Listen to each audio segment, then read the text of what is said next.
and the Labour Party would have won the election, it seems as though they don't get it yet, that the people would have chosen to put them back in office, and so they are required to provide the services and the help needed by the people. I want you to listen, Jamaica, to the frustrations that is happening in Hanover. Listen to the frustration, Jamaica. My name is Miller. It's me, Rosemary.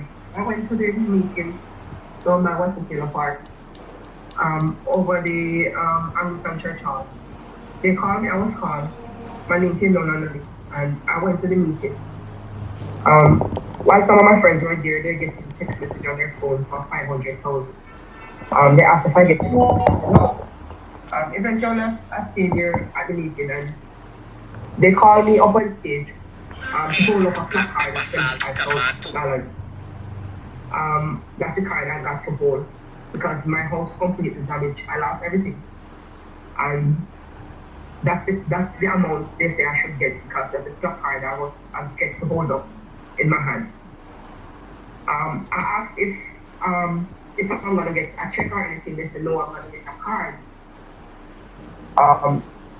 Ms. Miller asked when is the card gonna be ready. They said they don't know exactly when the card is gonna be ready, so they will notify us. Time passed by, I went to the office to ask about the card. They said it's not a card. We're not gonna get a card. We're gonna get an SMS on my phone for the $75,000. And I asked them how long it's gonna take. They said they're not sure, but I could check back again in the next 4 weeks to see if it would come down then. So honestly, I don't know what's going on because I lost everything. I lost my house completely, and they come and check, estimate everything, and they're telling me now that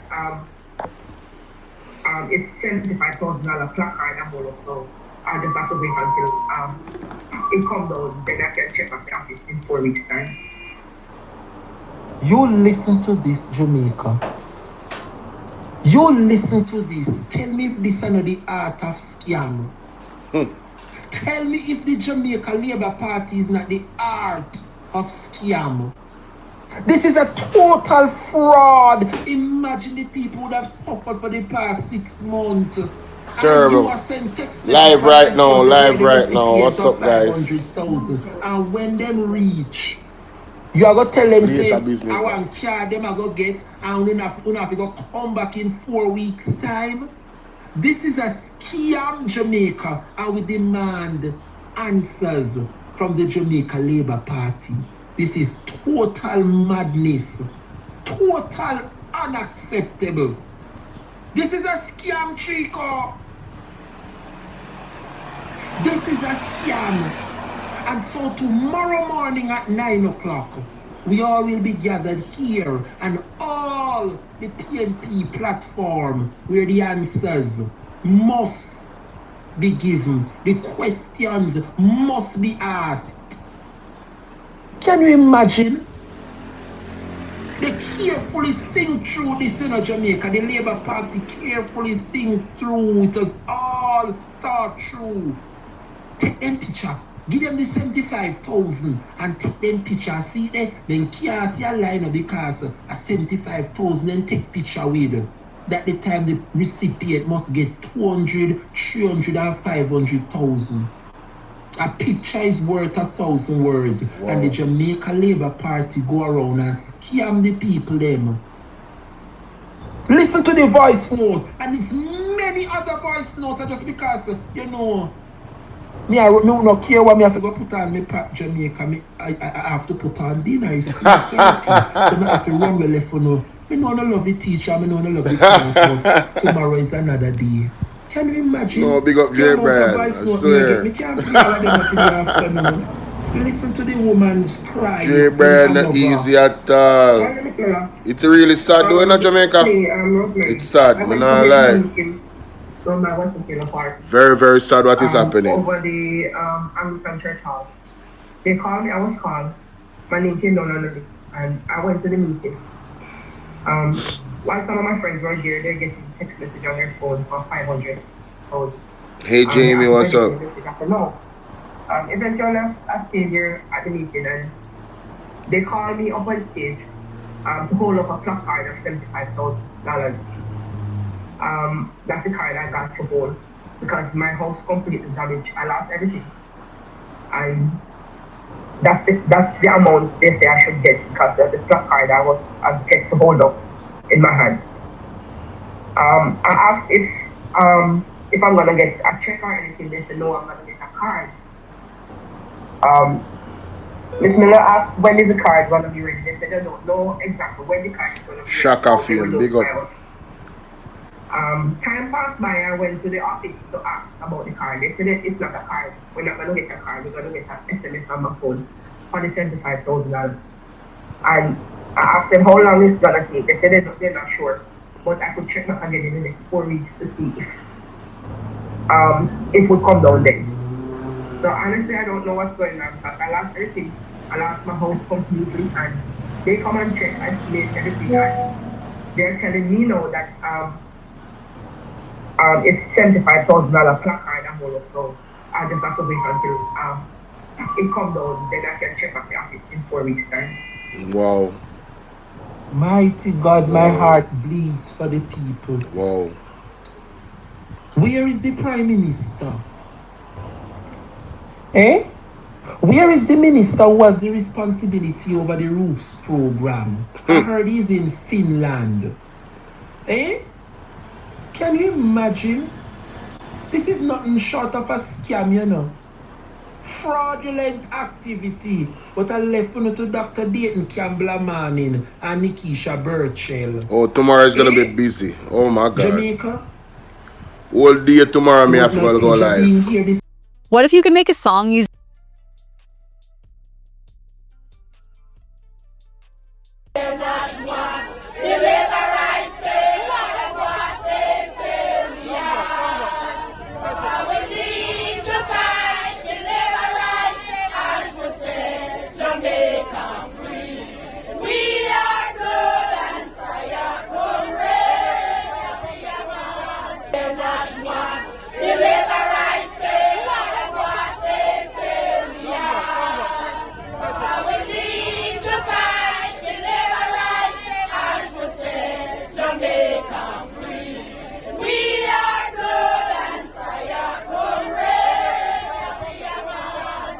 to hear all kinds of propaganda.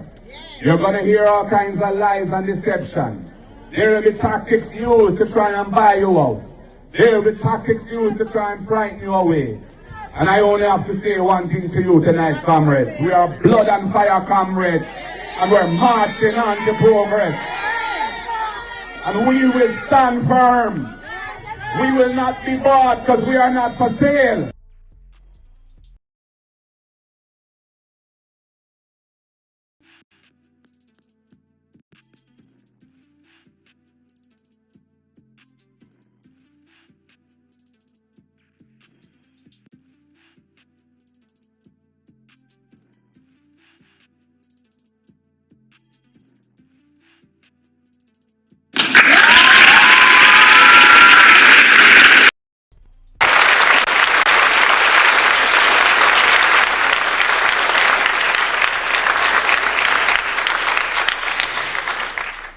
Yeah man, big up all blood and fire comrades. We never sell out them future, never sell out them children.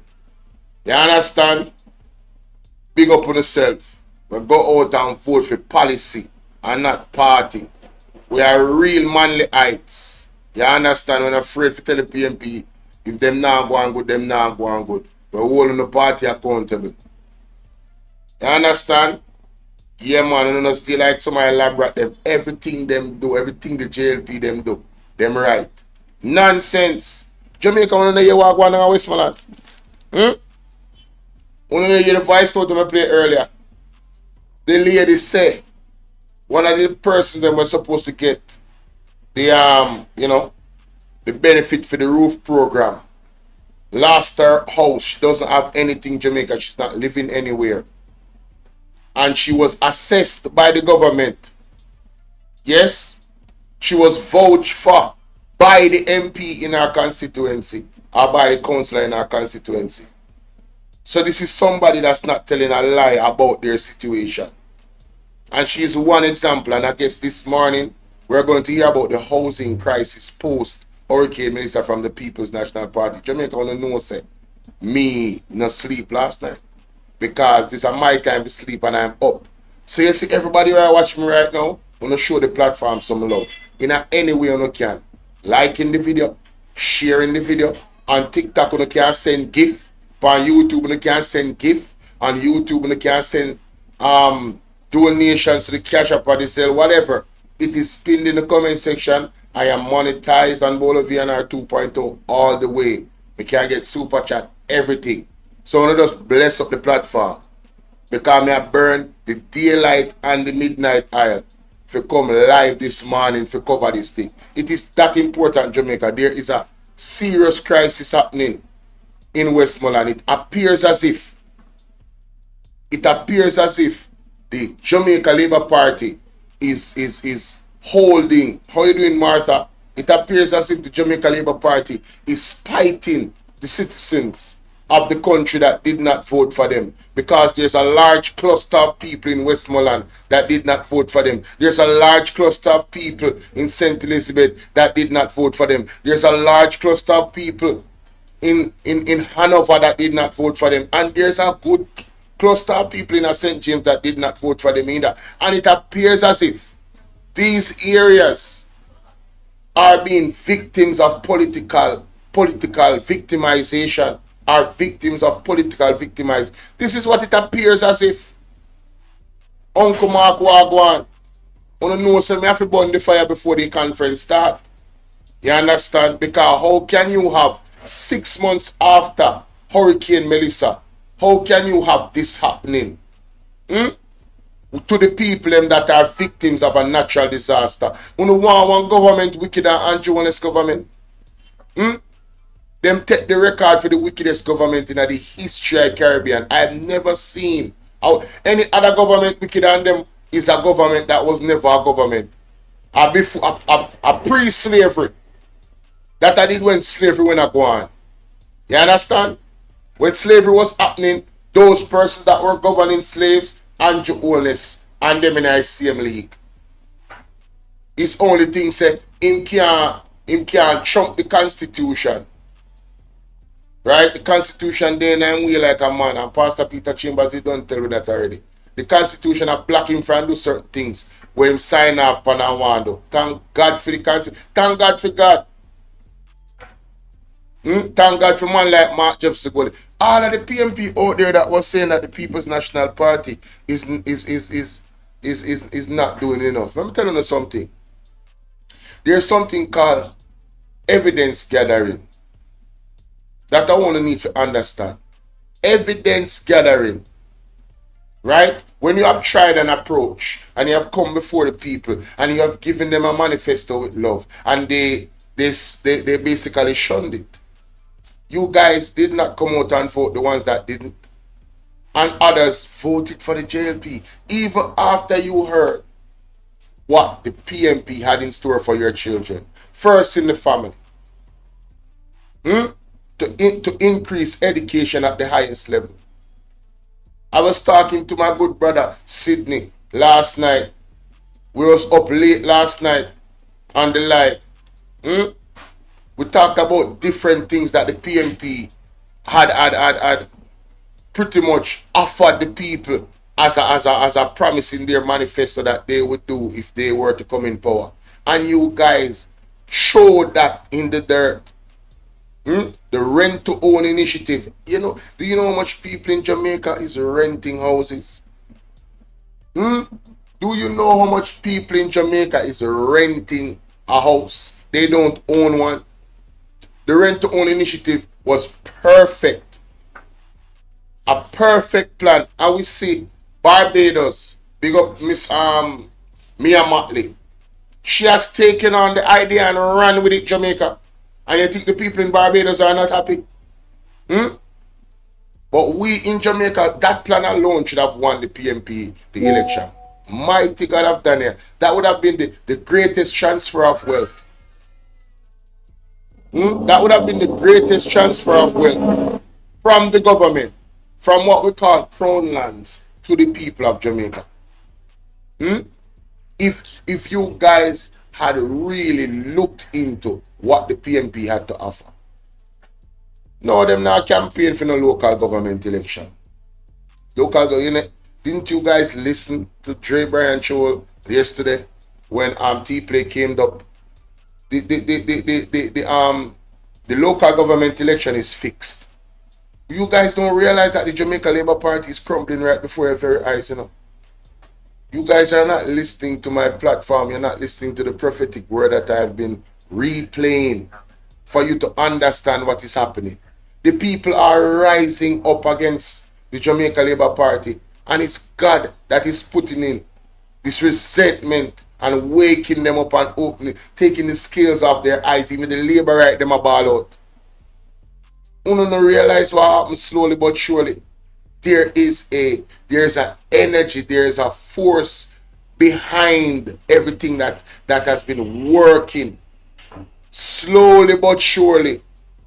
When you see a top Labour right, like a movie star come out and burn out Andrew Holness, what more signs do you need? This lady got a what do they call it, social housing, one of the social houses from Andrew. She received one of the keys and she came out Jamaica and said, Andrew don't love the Jamaican people them. But me not stop play. Almost every day me play it. She said them hate the Jamaican people. Not my word. A Labour right said that Andrew owners hate the Jamaican people.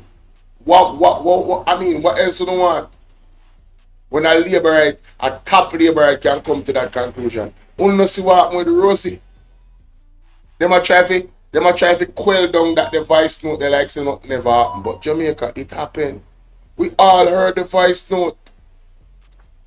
Rosalie Hamilton said a bag of things about Donovan Williams. And she said worse things was said in the group and it never come out. And you hear the things them that she said. Can you imagine the other worst things that was said? Those are the type of things where you take sleep and mark that Jamaica. Good morning, Patsy. How are you? I'm going to tap up the screen if you on TikTok. Nobody wait till the thing get nice. If you just do the right thing, because I'm there. I'm forward. I'm glad to be there. No, remember say that they are quoting up. So we don't know what really are going to the Rosie saga. They are quote. You understand? It's in court. So alright, so you know, so from the day a court, and we have to just wait for hear what go on.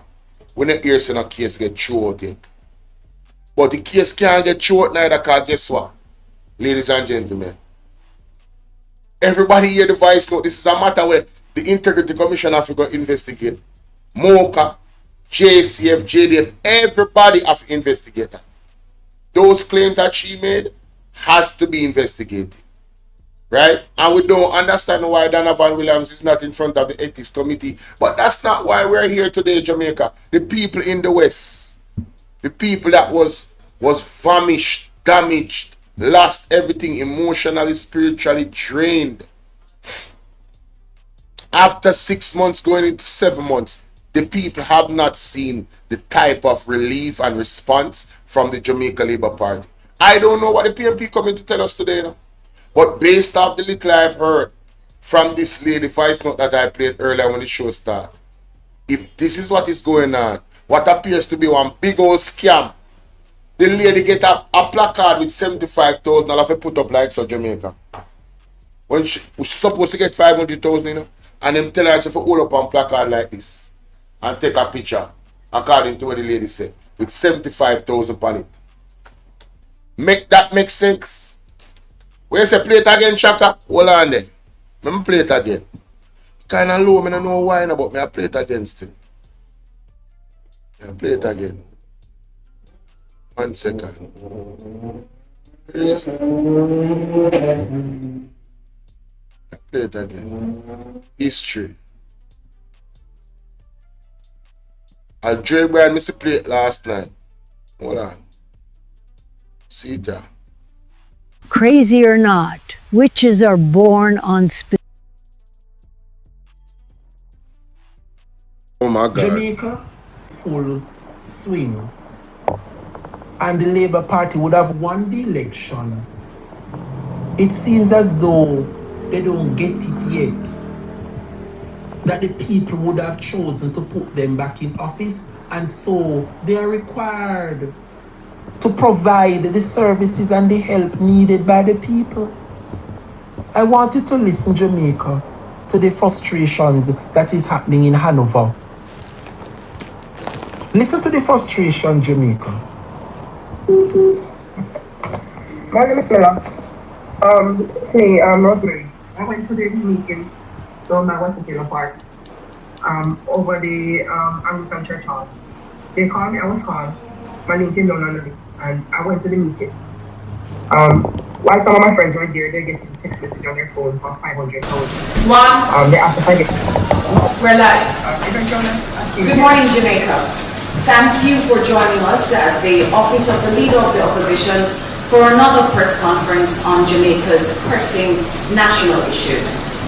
Today, we have assembled some of the members of Parliament who represent the hardest hit constituencies in Western Jamaica that took a battering in Hurricane Melissa.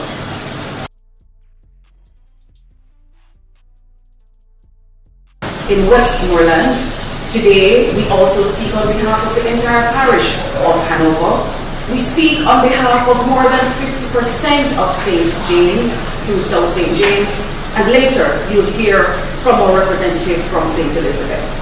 So the voice amassed today is not a small voice, it's a big voice representing a large proportion of Jamaicans who are still reeling from Hurricane Melissa.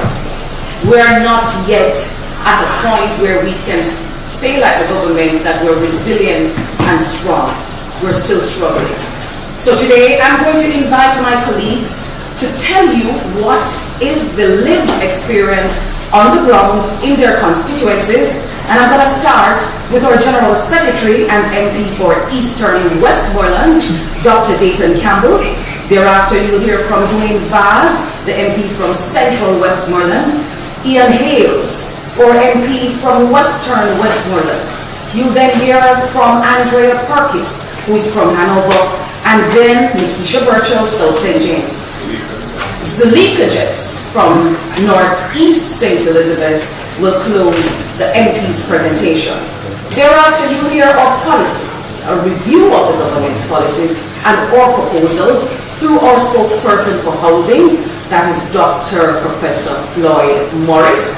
You will also hear from Dr. Angela Brown-Burke. She will tell you about how the Ministry of Labour and Social Security is handling the crisis.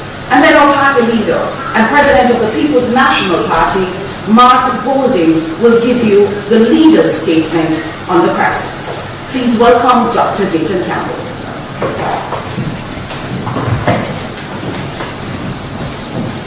Thank you very much, MP Burchell. Good morning, everyone. Eastern Westmoreland is where working in landfall is still having quite a bit of challenges. The main issue of concern at this point in time, I would say, is still around shelter. We have quite a bit of our constituents who are still residing in unacceptable conditions.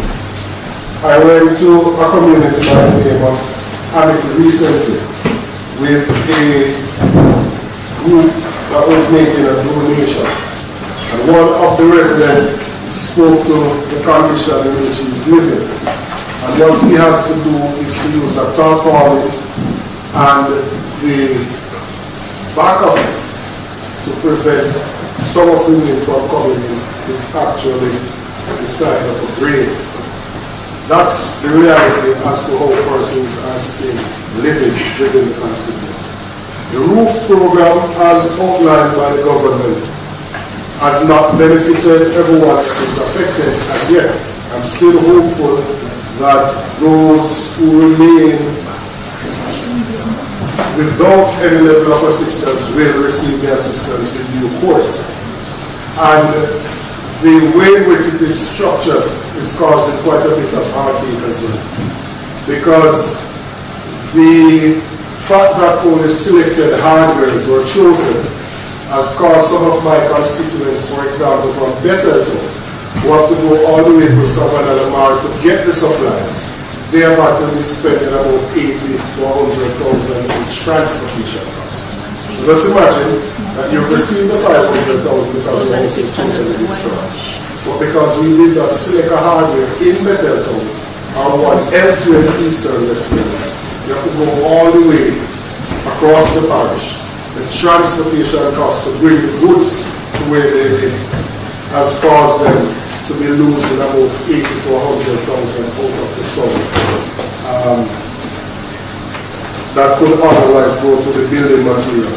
For persons who were told that they could use this first $75,000 to do other things, like pay school fee or buy furniture or whatever it is, those persons have had to travel to Montego Bay, to the remittance companies to try and get the funding from those remittance companies. And that, as you have seen in the media, has been nothing short of chaotic.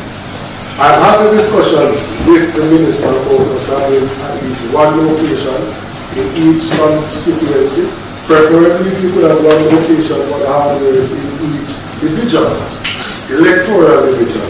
And obviously there are several other remittance companies that are there that you could use that would prevent these persons from traveling all that way. The second issue is that of businesses. To date, we've got some assistance through factories for businesses in White House. But the rest of the constituents, almost all of the small businesses were decimated. And those persons have not received any assistance at all. And that to me is also unacceptable. Because to get these persons independent, where they can fend for themselves and take care of their families, you would want to restore their livelihood as well. And those persons have not received any assistance. In terms of infrastructure, the roads were totally devastated in the constituency. I heard an announcement of a post-hurricane road program for $1.3 billion. And $500 million out of it was to be spent in Kingston and St. Andrew. Right? And the area in which you have the major devastation was less than $100 million. We have not received any allocation for road repair in Eastern Westmoreland. Some of the areas are impossible still, and you still have areas where it is, as you've seen in Bluefields, you have areas where there is significant compromise of the roads, which is also affecting even JP's ability to restore electricity. And as I segue to JP's, we have 7,912 total customers in the constituency. 4,073 customers currently have electricity, 3,839 customers don't. So roughly 50% of the customers in Eastern Westmoreland still don't have electricity. 6 months? 6 months, approaching 6 months after the hurricane. I think more can be done. And two of the areas, Darliston and Betterton, it is actually a generator that is providing electricity to some of those persons who are not in the benefit. So we are a far way off from where we should be. I will leave it at that because I know that others will probably see it from other areas.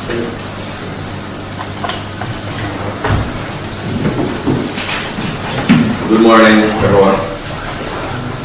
Let me start with the roofs program, because every single day we get numerous calls about what is happening. And even this morning on my way here, I spoke to 3 persons who had 3 different situations. One person was assessed physically, along with persons in her community but still have not heard anything, so wanted to know what's happening. Another person who called was not assessed physically, but they came into the community, took her information and said they would come back, and no one has came back. And there was this other person who was not assessed any at all, but has been to the NIS office on numerous occasions and was told she just has to wait until they come into the community.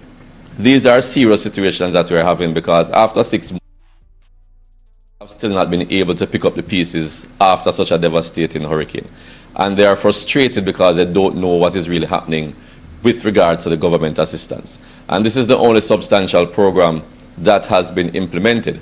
And the fact is the majority of persons have not been able to receive assistance. And even those who have, the assistance is still inadequate with regards to the type of damage that they got to their houses. Dayton spoke about the cash grant where persons have to travel all the way to Montego Bay, and that has been frustrating again for the residents who have suffered in Hurricane Melissa, because what they have gone through, they should not have to be going through this now just to get the assistance that they totally deserve. The shelter issue is also another major issue, especially at the Petersfield shelter in central Westmoreland, where we still have 41 residents, which include 12 children. I was there on Sunday and again yesterday to visit the residents to hear what they're saying. And the major issue they're having is communication. Because the fact is the government has made so many promises since the passage of the hurricane to them that has not been fulfilled up to today. The last thing we have heard is that by the 8th of May they should be moving them to suitable locations. But they are disheartened because every time they hear something, it has not come through. So we're really hoping that this comes through. But the area that they have designated to put these houses, we have not seen much work being done in that area. So I'm really wondering if this May 8th deadline is actually realistic. But I'm hoping and praying that it really works out.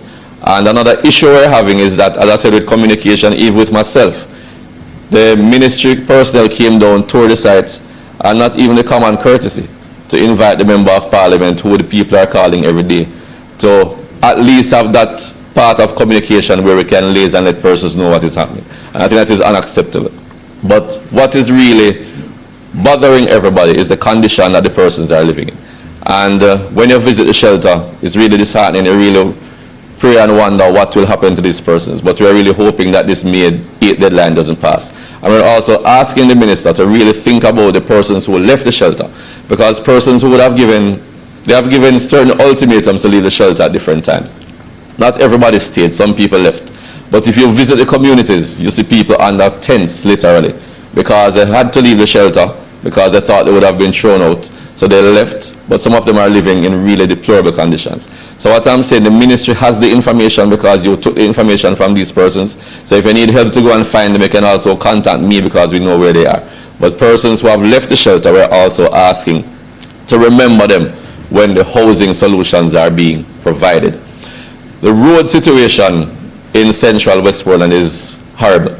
And up to yesterday, we had to deal with a protest on the Hartford to Williamsfield main road where persons blocked the road because of the poor conditions. And we understand the frustration they're going through because every day traversing these roads, they damage your vehicles, they damage everything. And they blocked it yesterday. We have promised to do some temporary work which we are starting today and tomorrow. But it is only a temporary fix, and that is from my own resources. Because at the end of the day, the resources that we are waiting on from the NWA to do patching will not come forth probably until a month or two, because we contacted the NWA yesterday.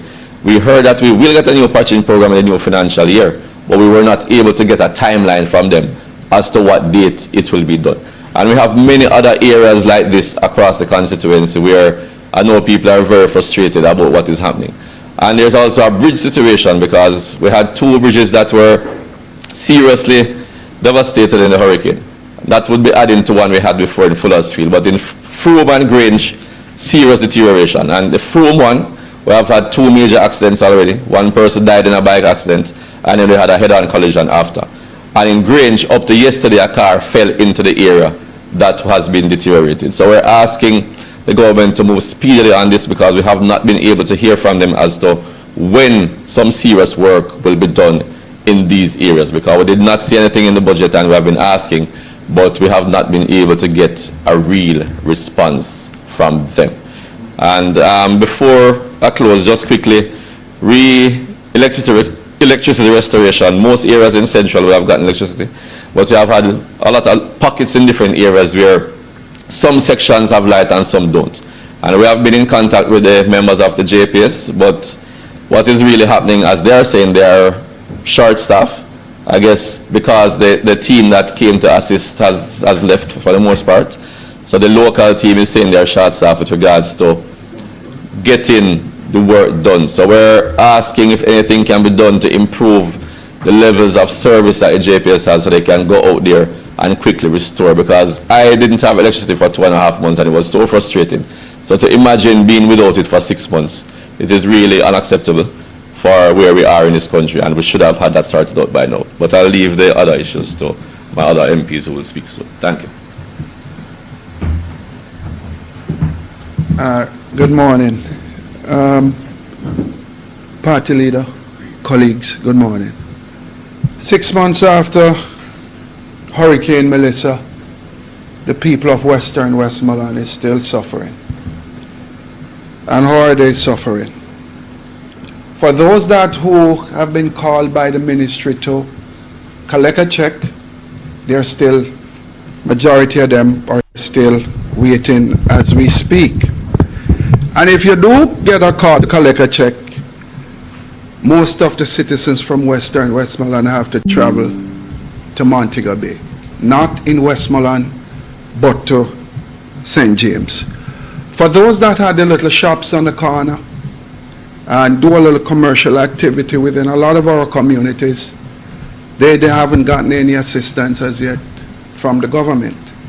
And it is causing some hardship in the constituency of Western Westmoreland. Look, if the story should be told that 6 months after a hurricane, you'd be still waiting from your government to get a level, some kind of assistance, one. And two is that when you leave your home, I think there's no other parish now which have a garbage pile up than the parish of Westmoreland. Something has totally happened since the hurricane where we can't get the garbage in Westmoreland to be collected. So when you come out of your house, you enter the bad road. When you enter the bad road, you're running into garbage. Something has happened somewhere. And I just want to say, look, if the government chooses to neglect the parish of Westmoreland, all the tax-paying citizens of Westmoreland, I haven't received a list from government as yet in terms of who got damaged, who received checks, who's still going over Montego Bay. I haven't received any of that as yet. In terms of JPS and the constituency of Western Westmoreland, I'd probably say around 85 to 90% of our citizens have been restored with electricity thus far. We're having a problem also, I think within some schools you have school attendance on the decrease because of what is taking place with the parents. For the farmers in Western Westmoreland, I don't think there's 2,000 coconut trees leaving in Westmoreland, period. And for those that used to go on the roadside, sell a little breadfruit, sell a little coconut, just to make ends meet. You have no breadfruit tree anymore, and you don't have no coconut tree anymore. And this is leading to a level of, in certain areas, you have increase in criminal activity. I want to appeal to the government. Look, you have 3 members of parliament from Westmoreland. We're willing to work with the government. We wouldn't want to come here today and have a press conference to cry out and bawl out for the people of Westmoreland. We're willing to work with the government. But 6 months and still waiting to get a check or to get your garbage pick up or to get your road fixed is unacceptable in any modern society.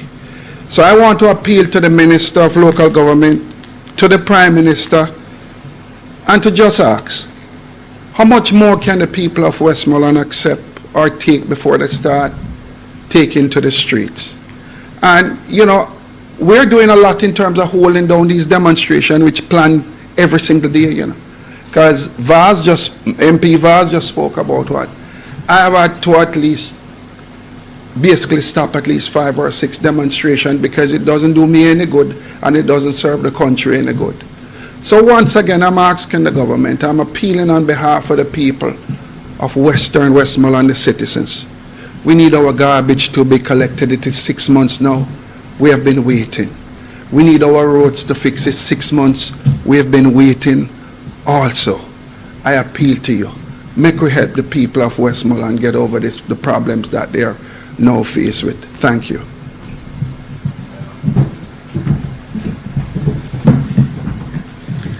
Good morning, everyone. We are not recovering well in Eastern Hanover.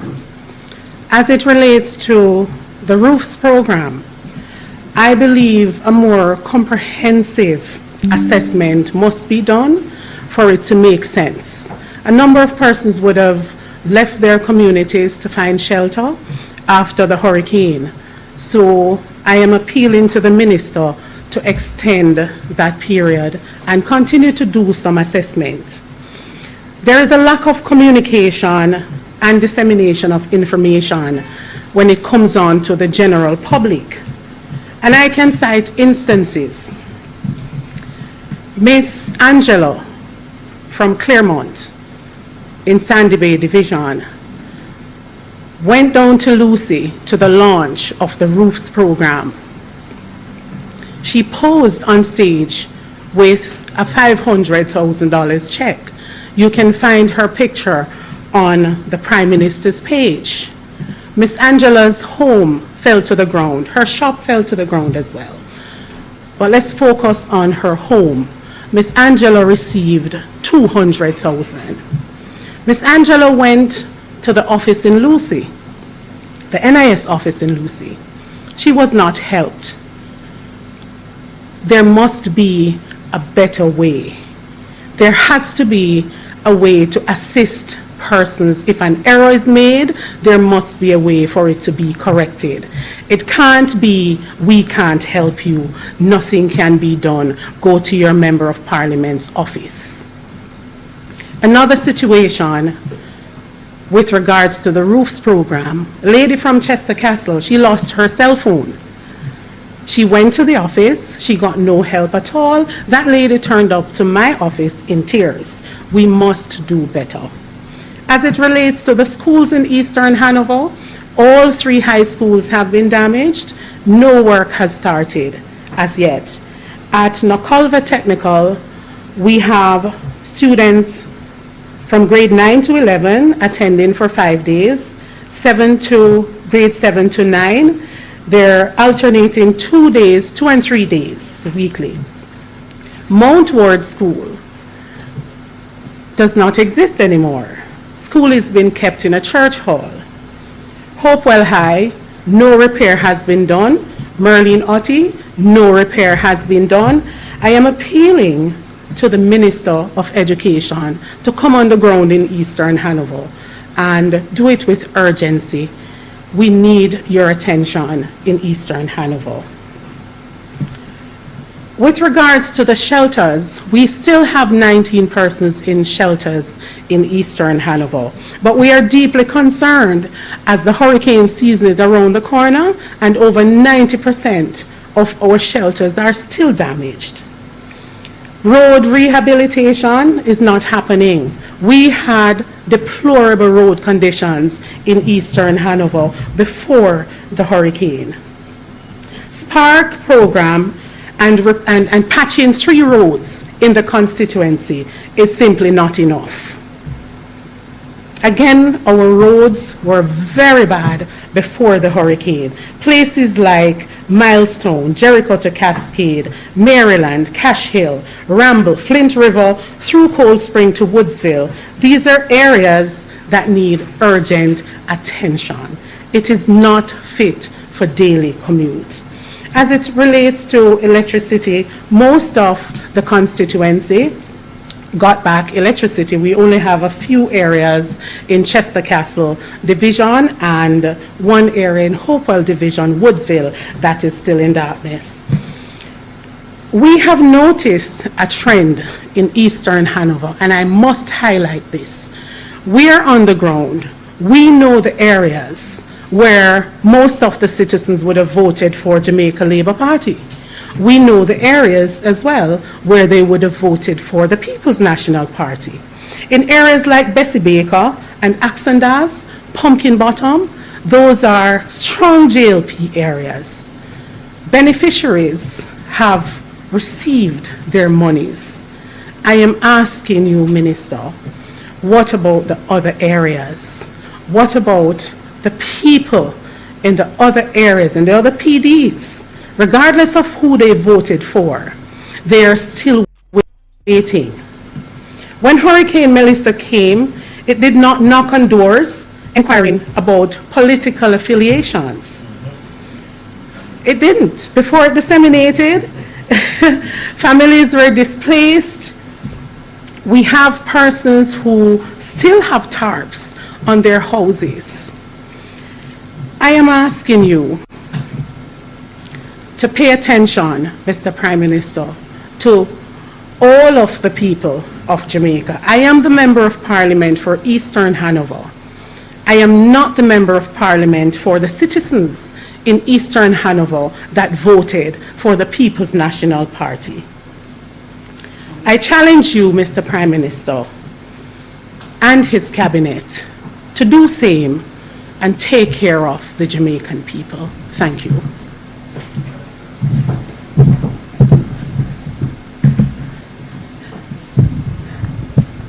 Good morning. South St. James represents 53% of the parish of St. James. The other 4 constituencies share up the other 48%. When Hurricane Melissa made landfall, you would have seen it on every snapshot from National Geographic, the Weather Channel, and our local ODPEM. You could see Cambridge highlighted big. It went directly across the entire South St. James. We are a landlocked constituency. Therefore, we have to go through either Westmoreland, Hanover, St. Elizabeth, Trelawney, or other constituencies in St. James to get into South St. James. And it's quite disheartening to drive on smooth roads in Montego Bay that have been speedily remedied in the center of Montego Bay and then traverse really, really bad roads in your own constituency. We have raised with the government, both in the Standing Finance Committee, through letters to the Minister of Works, as well as to letters to the Minister with responsibility for Labor and Social Security of the conditions in South St. James. The Springmount Main Road, which is in the East Central constituency of St. James, has been rendered impassable. It's now a waterfall. That was the main thoroughfare that we used to get into South St. James. And therefore, constituents must now go through a donkey crawl from gutters to Hampton.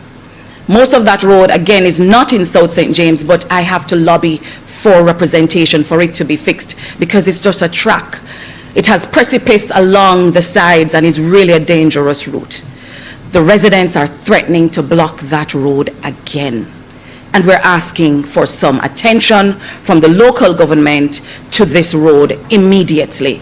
No, it's not my road, but this is what my constituents must go through. Springmount as well. To enter the constituency through the third route, you have to enter at Sweetwater, Johnson, and that is stairs. Have you ever seen roads broken and degraded to the point where it literally has steps? Cars can't drive on steps.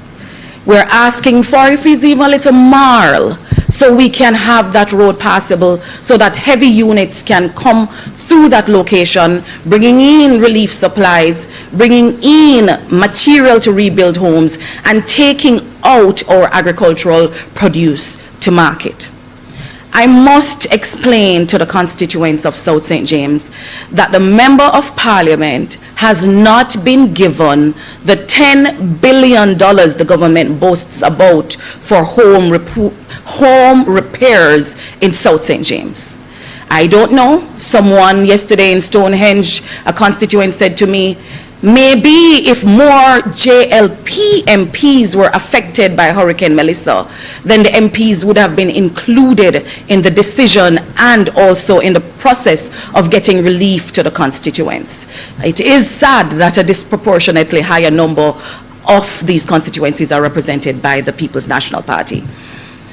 We're asking that the government relook at this decision to close the roofs assessment database. We are deep rural constituents, and therefore when a hurricane strikes and your home is destroyed, you can't stay there. So the Ministry of Labor can't say we went to your house and you weren't there. Of course we weren't there. There's no house. Of course we weren't there. We have to be catching with a neighbor. Of course we weren't there. We work in the city. Deep rural constituencies require more care and a better understanding of how we operate. We need a town crier to come into the communities to announce the dates when these representatives from the Ministry of Labor and Social Security is coming around so we can make ourselves available. We also require posters to be printed. They do it when it is politics time. Print some posters, put it on the shop phaser, put it on the light poles so people can know where they can get relief. And for God's sake, please stop directing constituents from the NIS office to the MPs, knowing fully well the MPs cannot assist them with their housing repair. That is the roofs program. Like MP Perkis, I was asked to invite 3 constituents to the symbolic check handing over ceremony which was held at the West Jamaica Conference in Mount Salem nearly 2 months ago.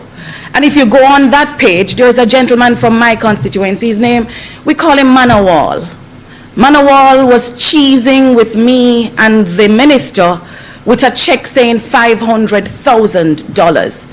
I asked Manawal to come with me that day and to help the minister to show that the program is working. And we went in good faith. Manawal has not even received a text message up to this point to confirm whether or not he'll be getting that check, or if he should have just taken the cardboard sign and taken that to the hardware. I want to tell you about our small businesses in South St. James. Our small businesses, they come to me, our shopkeeper, or contractors, or hairdressers. They say, "Why, the house might be fine, but business stop because we have no roof on our business. Our stock was destroyed. Whatever the storm didn't take, people came and took the rest." When I tell them that the government has not announced any economic assistance for businesses in one of the parishes that has been so badly affected, they say it's liar telling. Because how could a caring government not think about the resuscitation of the economy of a constituency that has been so ravaged by this hurricane? Talk about our farmers. Our farms were wiped out. We are the farming constituency in St. James. We feed Montego Bay. We also contribute to the Falmouth market. The crops were destroyed. We're expecting that a constituency like South St. James would receive a lion's share of any fertilizer, any spray, any seedlings. We've had some trickling of support where agriculture is concerned, and we're surprised that other constituencies that don't even plant corn, yam, tomato are getting big agricultural inputs and not so much South St. James. Finally, I want to speak about the education and the slow pace at which we're restarting in South St. James. So a number of our schools have received letters from the Ministry of Education indicating that they have been approved for sums for the repairs of their schools. Grossly inadequate in a number of these instances. But the biggest challenge is that we are seeing from these deep rural constituencies, contractors and teams of outsiders that we don't know, taking camp in our communities, and they are the ones doing all the work on these properties. I implore of the Ministry of Education to understand how the culture works within these communities. You must have a local liaison working with these outside contractors who understand how the wind blows. So if they put on the roof this way, the wind go take it back. You also have to work with the local communities to secure their buy-in. You don't want to hear say you put down 50 length of steel and you come back tomorrow and it's only 10 because they don't feel like they're a part of it, so they work against it. We're asking you that we do not choose to come here and complain to Jamaica. We've waited almost 6 months because we were giving the process the time to work, but our constituents are losing their patience. And you know that when Jamaicans are fed up, them block roads.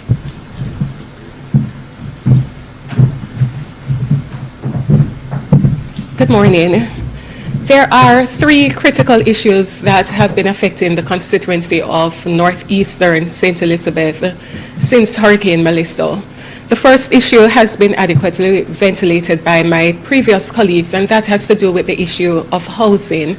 Now, it is very clear that many persons have still not been assessed for housing grant or housing assistance in the constituency of northeastern St. Elizabeth. We see it every single time we go to the supermarket, we go on the road, people approach us asking for housing assistance or building material because they didn't even know that the government had set a deadline by which they should apply for assistance. Those who have actually been assessed, many of those who have been assessed have actually not received a benefit. They haven't received anything from Housing Trust. They haven't received anything from Trans-Jamaican Highway, which has assisted some persons through that program. They haven't received any form of governmental assistance whatsoever. And those who have received assistance will tell you that it is simply woefully inadequate. What they're getting, the little mickle, can't put on back a roof. It can't fix up back the window, it can't put on back a door because it's just not sufficient. And so I always pause and hesitate when I attend conferences of this nature because I understand the role of the spin doctors and the PR pros who will make it appear as though here goes the People's National Party once again asking for more money. And so I want to make it clear that we're not asking for more money for ourselves. We're asking for additional resources through whatever avenue the government deems best suited for those persons to get assistance. And we ask on behalf of the people like the elderly lady I saw a few days ago in Pepper, whose house blew down and she have a catch with her neighbors. I ask on behalf of the people in Balaclava, in Silo, in Thornton, who get a little bit of assistance, but them still out a door because they can't, it's just not sufficient to put on back or to build back sufficiently. And so we come here this morning once again to really ask the government as a matter of urgency to, one, revisit that application period that was stipulated, extend the time period for persons to apply for housing assistance, building material assistance, and also to increase the funding so that those persons who are affected can actually get a meaningful contribution and not just some token contribution that does nothing and doesn't even move the needle. Now, as it relates to the second issue plaguing the constituency of northeastern St. Elizabeth, it has captured national attention in recent days, and that is the flooding in Santa Cruz. But the truth is, this is a recurring issue. It is a long-standing issue. The town of Santa Cruz has been flooded from before I was even born. And it continues to be flooded now, but it has increased in frequency, and the devastation has now quadrupled since Hurricane Melissa. The harsh reality is that the drainage network is insufficient. It is antiquated. It has not kept a pace with the massive development that has happened in the town of Santa Cruz. And so what do we get? We get the town being flooded every single time it rains. It floods because we don't have adequate drainage. And so the town of Santa Cruz is now the drain. Back Street, or as my councillor Donovan Pagan would remind me, Sydney Pagan Drive, is now the drain because there isn't a sufficient drainage system to channel the water from the hills of Santa Cruz, which constantly inundate the town, mashing up the roadwork. And so it is now causing a recurring expenditure, recurrent expense on the national purse for the government to constantly be fixing back the road. Instead of wasting taxpayers' resources, I am using this opportunity to call on the government to put in place a meaningful plan once and for all that will solve the drainage and flooding issue that plagues Santa Cruz. I'm calling on the government to establish as a matter of urgency a multi-agency task force which comprises representatives from the parish council, national works agencies, the political representatives such as the councillor, the member of parliament, community members. And I ask for these inclusion because community members, the local representatives, have intimate knowledge, local knowledge, almost indigenous knowledge of where you can find some of the old drains where you used to channel the water. And so it is important to have a broad-based consultation, not just where the NWA comes in and fix one little drain in a Santa Cruz and then rainfall and we flood out again. We need a multi-agency task force to be set up with a view to presenting a viable solution to fix the issue of flooding in the town of Santa Cruz once and for all. Balaclava was flooded a few days ago as well. There isn't sufficient resources. I've reached out to the National Works Agency. They tell me they don't have the money to do drain cleaning at the moment. We need a routine maintenance of the drains in Balaclava so that the town don't flood whenever rain falls. As it relates, finally, to the issue of roads, and I do not propose to speak very long on this, but my constituents would not forgive me, especially the people in Good Hope, in Park Mountain, Bogue, where the road is splitting in two. They would not forgive me if I do not appeal to the government to conduct emergency road repair as it relates to our constituency, but especially the constituencies, because I don't wish to be selfish, the constituencies which have been devastated by Hurricane Melissa. We have seen deadly roadways emerging after the hurricane, and so a special plan needs to be in place to address these issues. It can't just be done through routine patching. There has to be a structured and comprehensive approach to fixing the craters that exist, the bridges that are tumbling down, the roads that are collapsing. We need urgent assistance. And so I use this opportunity not to criticize, not to complain, but to say that this is really a cry for help. This is a cry for help for the people of northeastern St. Elizabeth who have suffered devastation following Hurricane Melissa. It is a cry for help, for urgent housing assistance and building material to be provided to those who are still without a roof 6 months after the hurricane. It is a cry for help for the business community, the residents of Santa Cruz who constantly are flooded with very little rainfall, which disrupts and brings business and economic activities to a halt.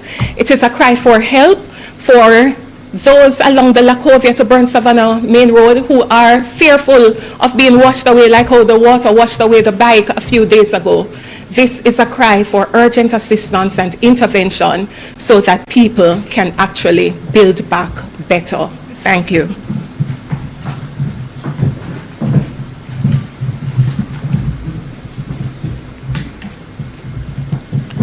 Good morning, ladies and gentlemen, colleagues, party leader. My colleagues have spoken passionately about the challenges they face. One of the thoughts going through my head as I listened is that we need a government that ensures that there is a plan so that elected members of parliament don't have to rely on a hope and a prayer. 6 months after Hurricane Melissa devastated communities in Western Jamaica, there are just too many families who remain stranded in the ruins, not just of their homes, but of a recovery system that has failed them miserably. Today, all of us you see here, we are standing with those affected communities, urging immediate government action on systemic shortcomings, recovery gaps, and the urgent need for transparency. The official reports indicate that over 25,000 homes were damaged and 15,000 families displaced. The Ministry of Labor, through their roofs program, and in terms of what they're doing, the failure that we're seeing is therefore simply unacceptable. What is clear is that the processing grants on the roofs has faltered badly. The majority of affected families, as you would have heard, are unaware of their status and actually have no reliable system like a dedicated hotline or an online portal to ask questions or get updates. And so the request, the ask, that there is a system that allows individuals to actually come forward if they have not been assessed is one that is real. But first, they also have to know they have not been assessed, because the minister assured me that they don't have to be there on the ground to be assessed.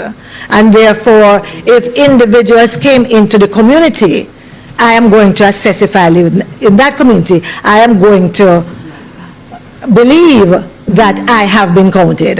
If there's no way to determine who has been counted and who have not been counted, then it means that there's a big gap that should rest on the conscience of a government that has been elected to take care of its people.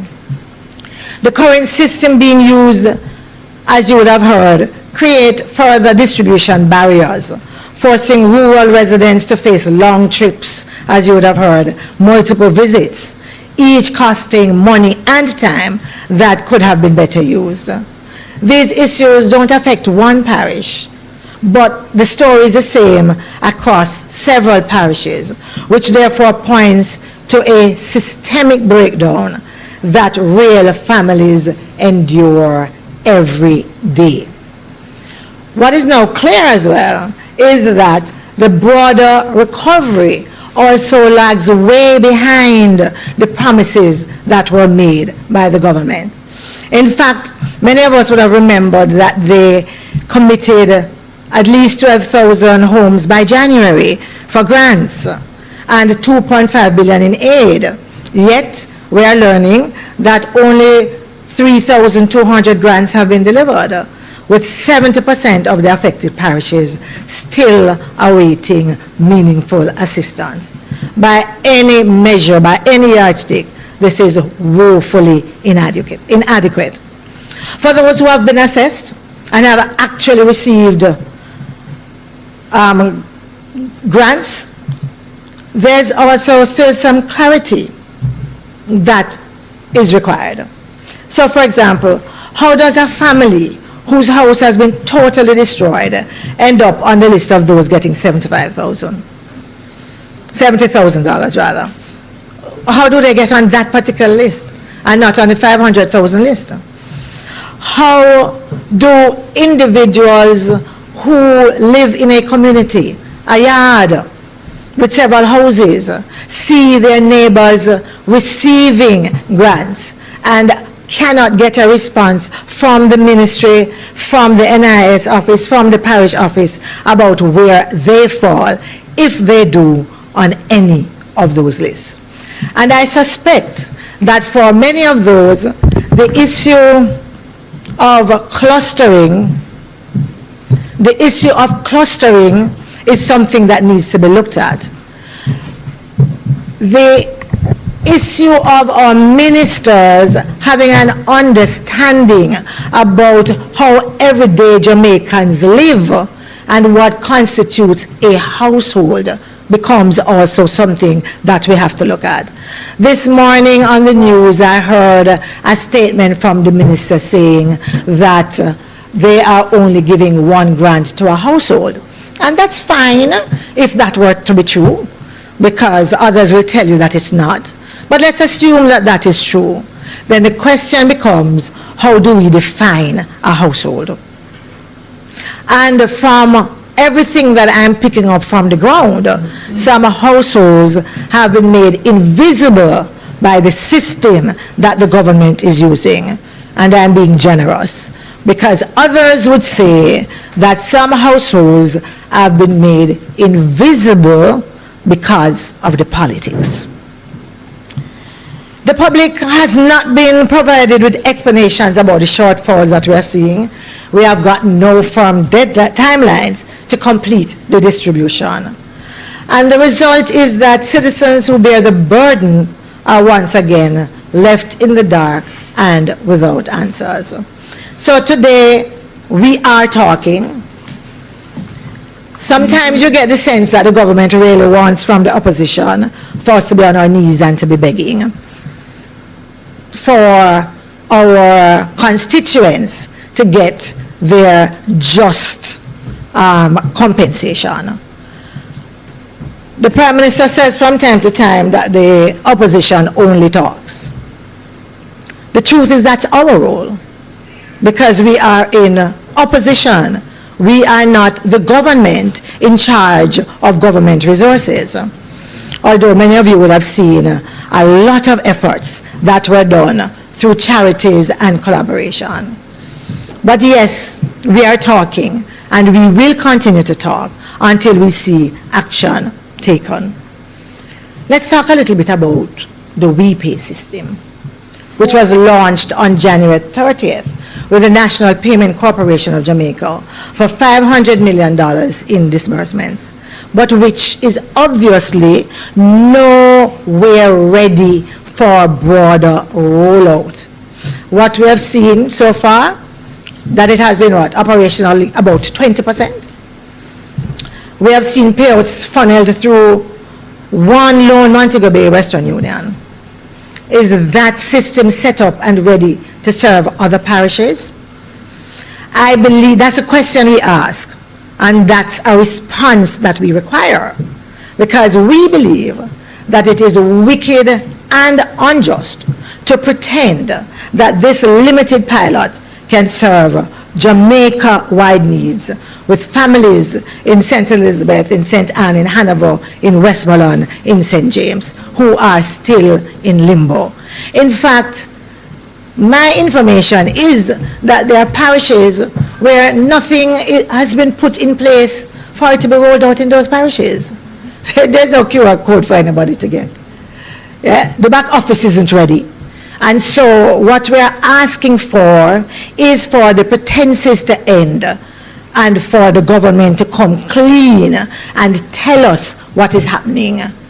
If there are issues, let Jamaica know. Let those who are waiting on the government that was elected to know where you are and why it is that you are where you are and where we go further.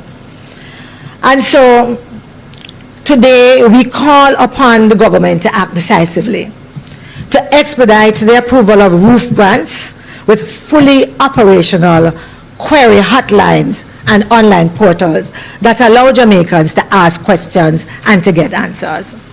We are also asking for WePay to be activated nationwide without further delay. And as I said earlier, we are asking for detailed parish-by-parish timelines and shortfall explanations. We want a commitment to weekly public reports on remedies and progress. No vague promises. We want deliverable, measurable results, or the government needs to move out of the way those who have been tasked with this responsibility, who are obviously failing. We know, we are aware, that Minister Charles is in Finland as we speak, and there is an 8 hours time difference. So I would urge the minister to stay up tonight and to put in some work on behalf of Jamaicans who have been left devastated. To the minister, we say it's time to prioritize people over public relations. Jamaica's recovery depends on accountable, transparent, and fair leadership. And since we're talking about accountability and transparency, Jamaicans are also asking about the Support Jamaica portal that was launched to mobilize donations and ensure accountability. Although the site is supposed to provide real-time tally of funds raised, this is not visible from the dashboard.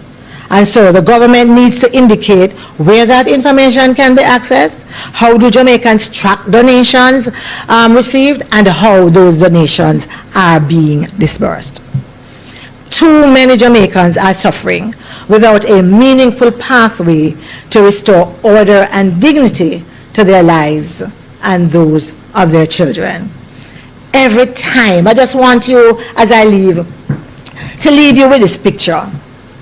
Every time rain fall, or rain even set up, in many of these communities, these individuals relive the trauma of Melissa.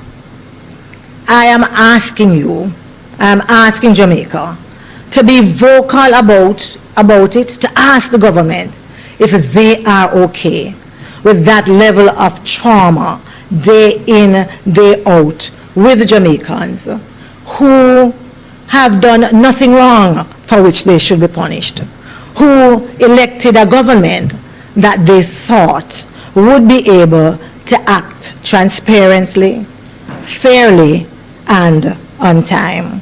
What we need is action now, not a bag of noise.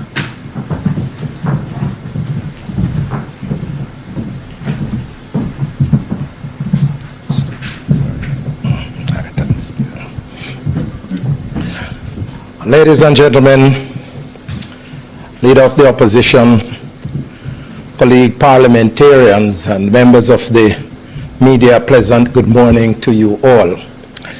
We in the People's National Party are subscribed to the fundamental view that shelter is a right to our citizens.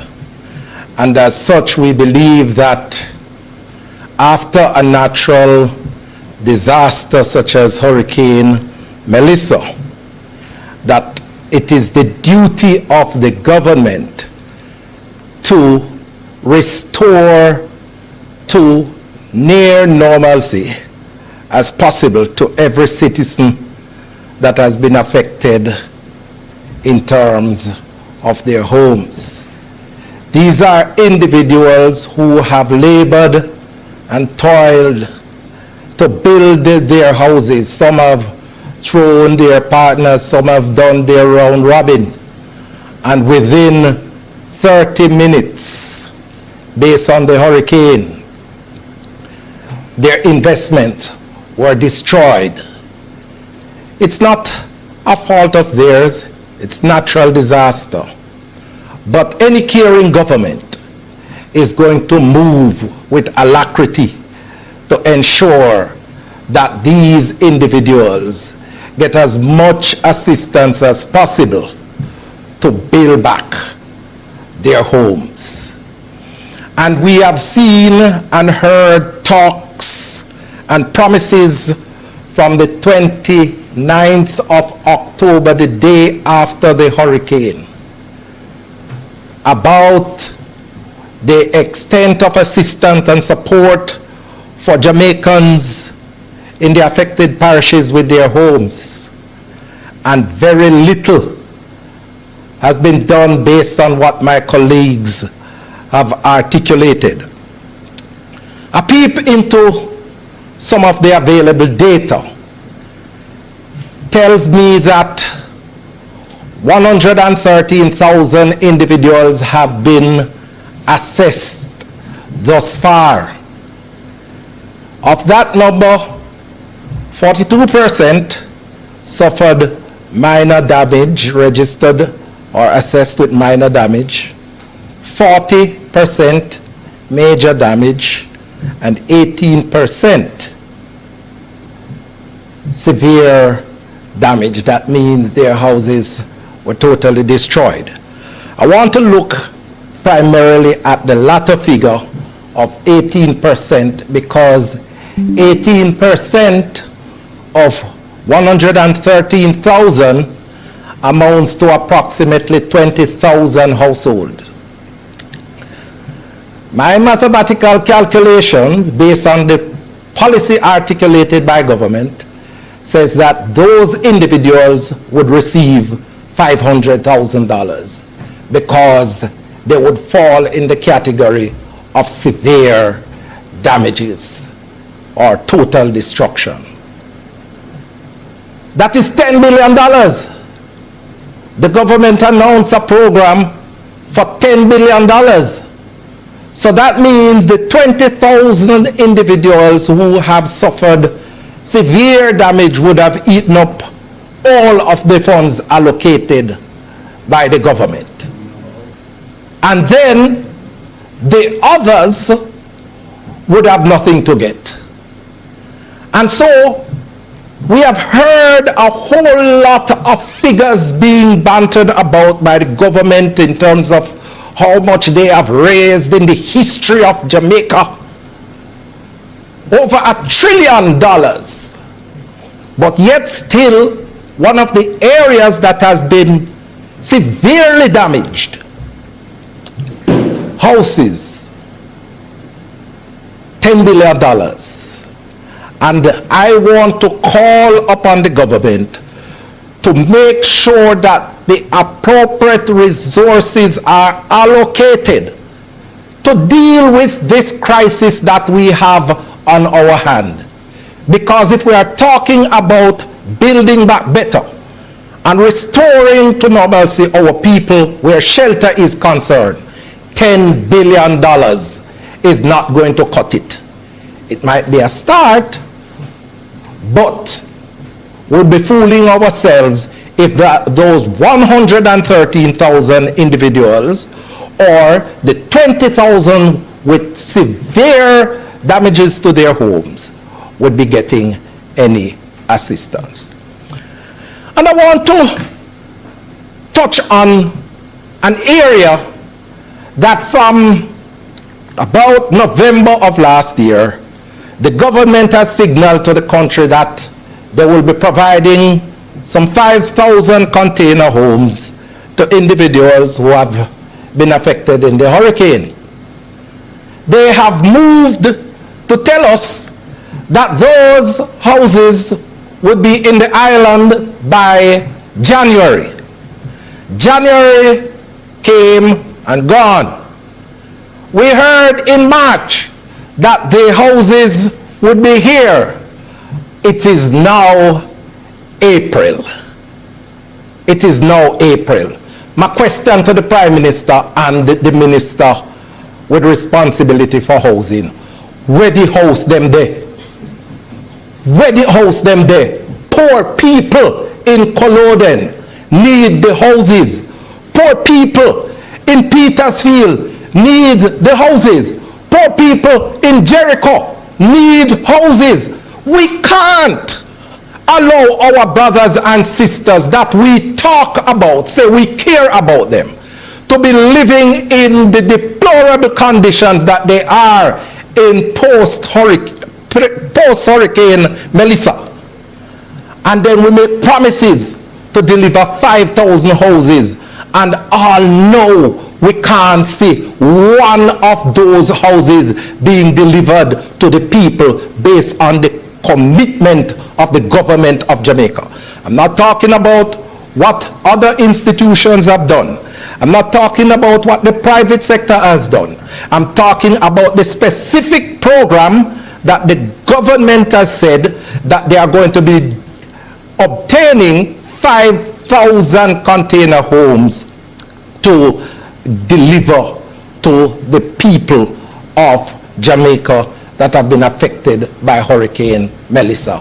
We need to know where the house them there. And finally, one of the major problems that we have seen during the hurricane is the issue of land tenure.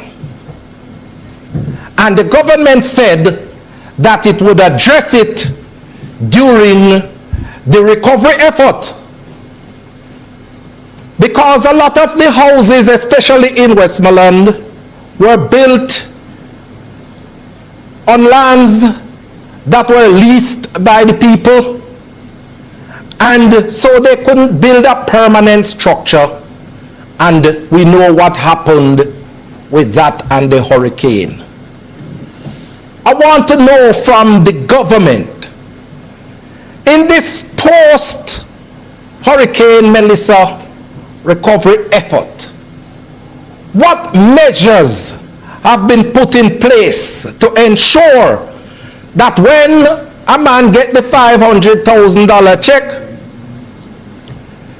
they don't build back in the same situation that would contribute to them seeing their houses being destroyed?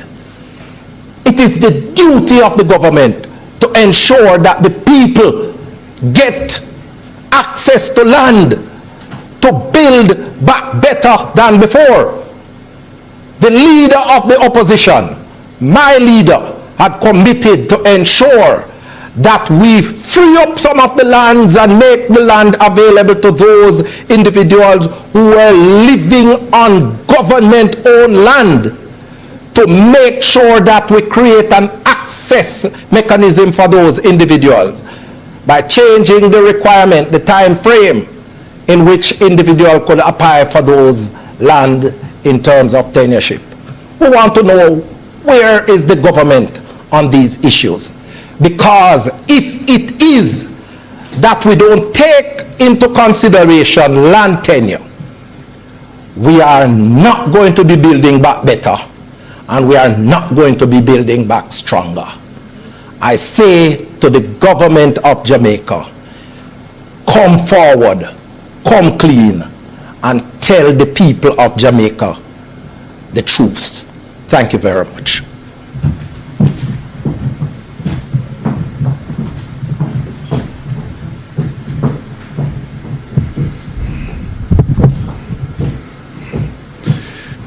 Thank you very much, colleague MPs and senators. Ladies and gentlemen, members of the media, those listening in, I thank you for joining us this morning on this important discussion on the state of play in Jamaica in mid-April after Hurricane Melissa hit our country on 28th October 2025. I called this press conference this morning, because the government intends to take the NARA legislation in the House this afternoon. And the NARA bill seeks to establish an entity in law which has been announced but is not yet effectively operational because it has no legal basis, and is supposed to be the agency to drive the recovery of the country from the damage caused by this terrible hurricane that hit us in October. NARA is going to be set up to oversee the implementation of projects approved by Cabinet. The legislation has an array of issues which commentators have highlighted, and which the opposition will also use the opportunity this afternoon to speak to. This is not the time for that. But I made the point that if you look at what is happening in our country now, the government has dropped the ball, and the people of Jamaica and the economy of Jamaica are suffering as a result of the government's ineptitude in managing the aftermath of Hurricane Melissa. In the few months, in the last quarter of 2025, when Jamaica was inundated with local and overseas NGOs, well-wishers, providing relief to our people, food distribution, other forms of assistance, things were appearing to be on track for recovery.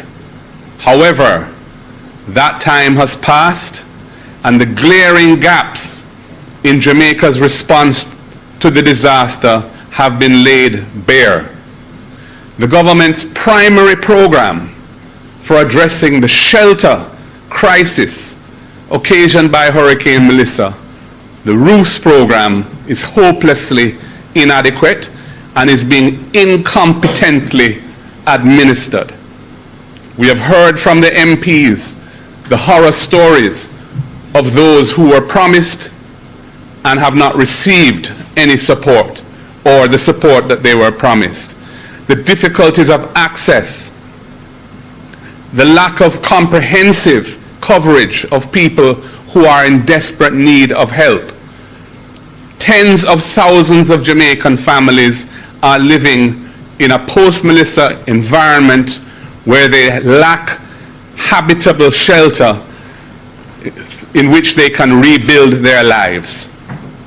This is a deplorable situation which ought to be the focus and priority of the government at this time. Yet, in its budget presentation, the Prime Minister didn't speak to it at all. And if you look at the design of NARA and its focus, that is not what NARA is being established to tackle. This is an urgent and present need which must be addressed. The 10 billion under the roof program, less than a third of 1% of GDP, less than 10% of the immediately available resources that Jamaica could draw down under its disaster risk financing framework, is hopelessly inadequate to meet the challenges presented by Hurricane Melissa to the housing stock of the country, especially in the worst affected parishes, but not uniquely to those parishes, because there are pockets of deprivation and shelter damage all over the country which are not being addressed. This situation has to be resolved. Furthermore, the methodology employed in roof has not built within its design anything to ensure a more resilient approach to the reconstruction of these houses. What is happening is that people who, I would say close to 100% of them, are uninsured, who have suffered either a total loss of their homes or substantial damage to their homes or enough damage to warrant assistance and are uninsured, are getting a fractional payment in the form of a grant of materials with a cash component which is very difficult to access, but with no guidance, no support to ensure that the methodologies used to rebuild their homes comply with even a basic set of standards to build a more resilient shelter for themselves. Therefore, we are just repeating and compounding the lack of resilience in the housing stock which existed prior to Melissa. This is poor management, poor policy. I was thinking when I was hearing of the horror stories about accessing the roof grants, why it is that this has become such a debacle when in the COVID crisis there was a range of grant programs created where data was uploaded and people were able to receive funds in their bank accounts or through the remittance agencies. Yes, the amounts were relatively small and we complained about that, but the methodology of distribution was worked through then. It seems that we've completely abandoned that template and have gone back to another system which is not working efficiently, which I gather was not put through any proper competitive bidding process, and which is now not giving the results that the people need. This is absolutely unsatisfactory. So we have a situation where people who are in desperate need of assistance are receiving a fraction of what they need. They are going to be using those funds to stretch it as best they can, which means the cheapest solutions will be pursued, not the ones that will be lasting. So we are not building any form of resilience into the rebuilding effort after Melissa, and we're just going to find ourselves back to square one if we have the misfortune of another bad weather event. The other thing I wanted to mention at this time is the situation with the Middle East and the war. We are now approaching the end of the second month of that conflict. We have seen the price of fuel at the pump going up week after week after week. We have been told by major corporate distributors and wholesalers in the food trade that food prices are going to start going up as well. It is going to flow through to other critical inputs, fertilizers, chemicals, medications, all of the different products, plastic-related products that have some form of petrochemical base in them. Everything is going to be impacted by this. The government has been completely silent as to their response to this incipient crisis on the people. There's no provision in the budget for any form of assistance. We heard from Petrojam that it has cost them, I think, $5 million US to mid-March from not having passed on the full dollar impact of the increase in oil prices that they have been incurring. But they have been making losses for the last few years, so there are no in no position to finance that form of subsidy, and they're going to be depending on government for a bailout there. There's no bailout for them in the budget.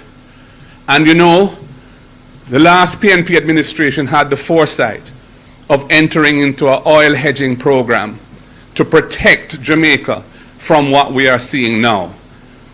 It was funded by a special tax that was dedicated to financing that oil hedging program, which is essentially an insurance policy that if oil prices go above a certain figure per barrel, Jamaica gets a cash payment to cover that cost. This government discontinued that program, abandoned that insurance, but kept the tax in place and has been using it as part of the general revenue of the country. So now that we're facing the horror of oil prices at around $100 a barrel, when the budget was cast at an assumption of $60 a barrel, we are facing that with no protection, but the tax very much still in place and being paid by motorists, by consumers of electricity, and everyone in the society who pays tax effectively. This is a deplorable situation, and the government needs to come out and speak to how they intend to manage the impact of this cost of living crisis that is unfolding on the Jamaican people. Are we going to see any targeted relief for PATH beneficiaries? Are we going to see any targeted relief for Melissa victims? People who have already suffered massive damage to their homes and inadequate assistance in resolving their shelter needs are now going to be impacted by a cost of living crisis. What is to be done about them? What is to be done in terms of more general relief, especially for low-income families who will be having to bear the cost of increased prices for everything that they consume? The government has been silent.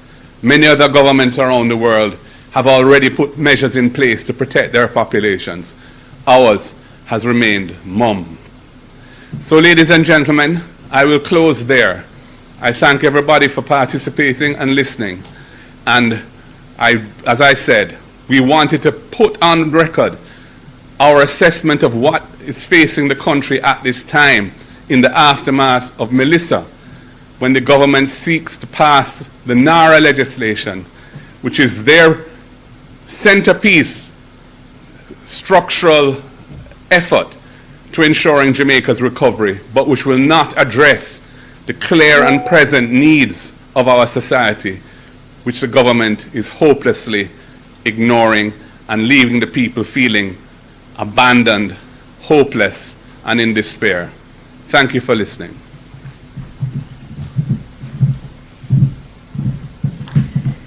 If you visit our website at www.pnpjamaica.org, under the Hurricane Relief portal, we had an expenditure of all the monies we've raised to support families in distress as a result of Hurricane Melissa.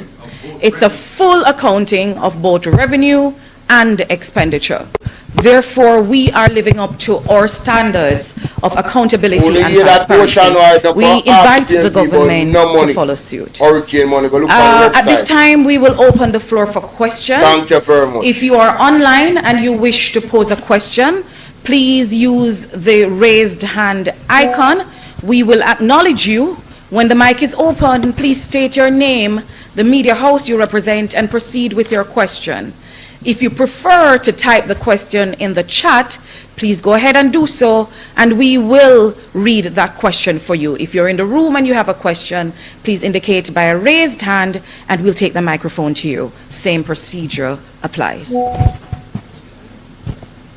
Morning, I'm Jamila Maitland from TVJ. It's as if the members of parliament were completing each other's sentences about the roofs program. What is an appropriate timeline for an extension?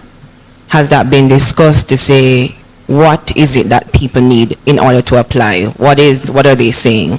And two, the senator gave a breakdown of the damage assessment, right, with the 18% almost eating up the entire budget, was the assessment that a $10 billion? Does the opposition believe that the assessment done or the monies that's a $10 billion was done preemptively, because we're now seeing more people benefiting, and especially that 42% and 40% of the minor and major damages not being included? And if I can squeeze one more in, at the Petersfield High School, that's where majority of shelteries are. What role has the Member of Parliament played, if any, with the relocation? And more specifically, do you know if the shelteries were prioritized for the roofs program? Thank you for your questions. I'll take the first. Senator Floyd will follow with the second, and MP Vaz with the third.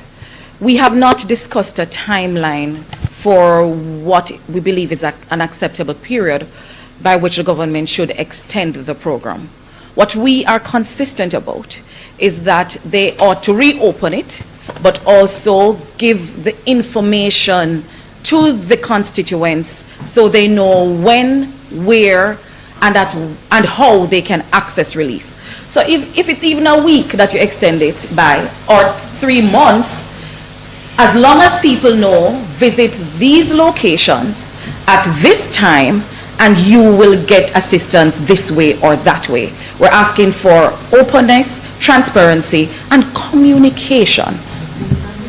We also need to know who is already on the list. And the MPs can serve a great purpose in assisting with this if the government will share with us who has already benefited, who is left to benefit, who won't benefit at all. That will increase our opportunity to assist our constituents in getting the information they need. Senator, okay. Before Floyd speaks, I just want to make the point that the roofs program was a program under the budget for last fiscal year that ended in March. That was an allocation under that. There is no provision in the budget for this year for, as I recall, any extension of roofs. But the truth is that roofs was inadequate, is inadequate, needs to be extended because there are huge unfilled and unmet needs which must be addressed. There are persons who didn't, especially elderly people or more vulnerable people, who didn't know about the program at all. I get messages from people, I got one this week from an elderly lady living near St. Anne's Bay saying she don't know nothing about this roof thing and her house popped down and she's getting wet every time it rains and she's suffering. I'm sure there are many, many cases of that nature. So it needs to be reopened, it needs to be funded, and it needs to be made accessible through information being disseminated through channels which have been shown to work in the past, where people can access the information, and where people who don't know what's going on can find out what's going on. That was totally lacking in the roofs thing. I mean, I have sent WhatsApp messages to the minister asking how the cash component, which was announced that you could get a portion of the $200,000 grant in cash, $75,000, how you access that, because people in my constituency who got damaged and got assessed went to the hardware and couldn't access the money. He told me to get back to me. Twice I asked him. I just checked, disappearing messages. That's all gone, but I haven't received a response. And that's kind of typical as to how they operate.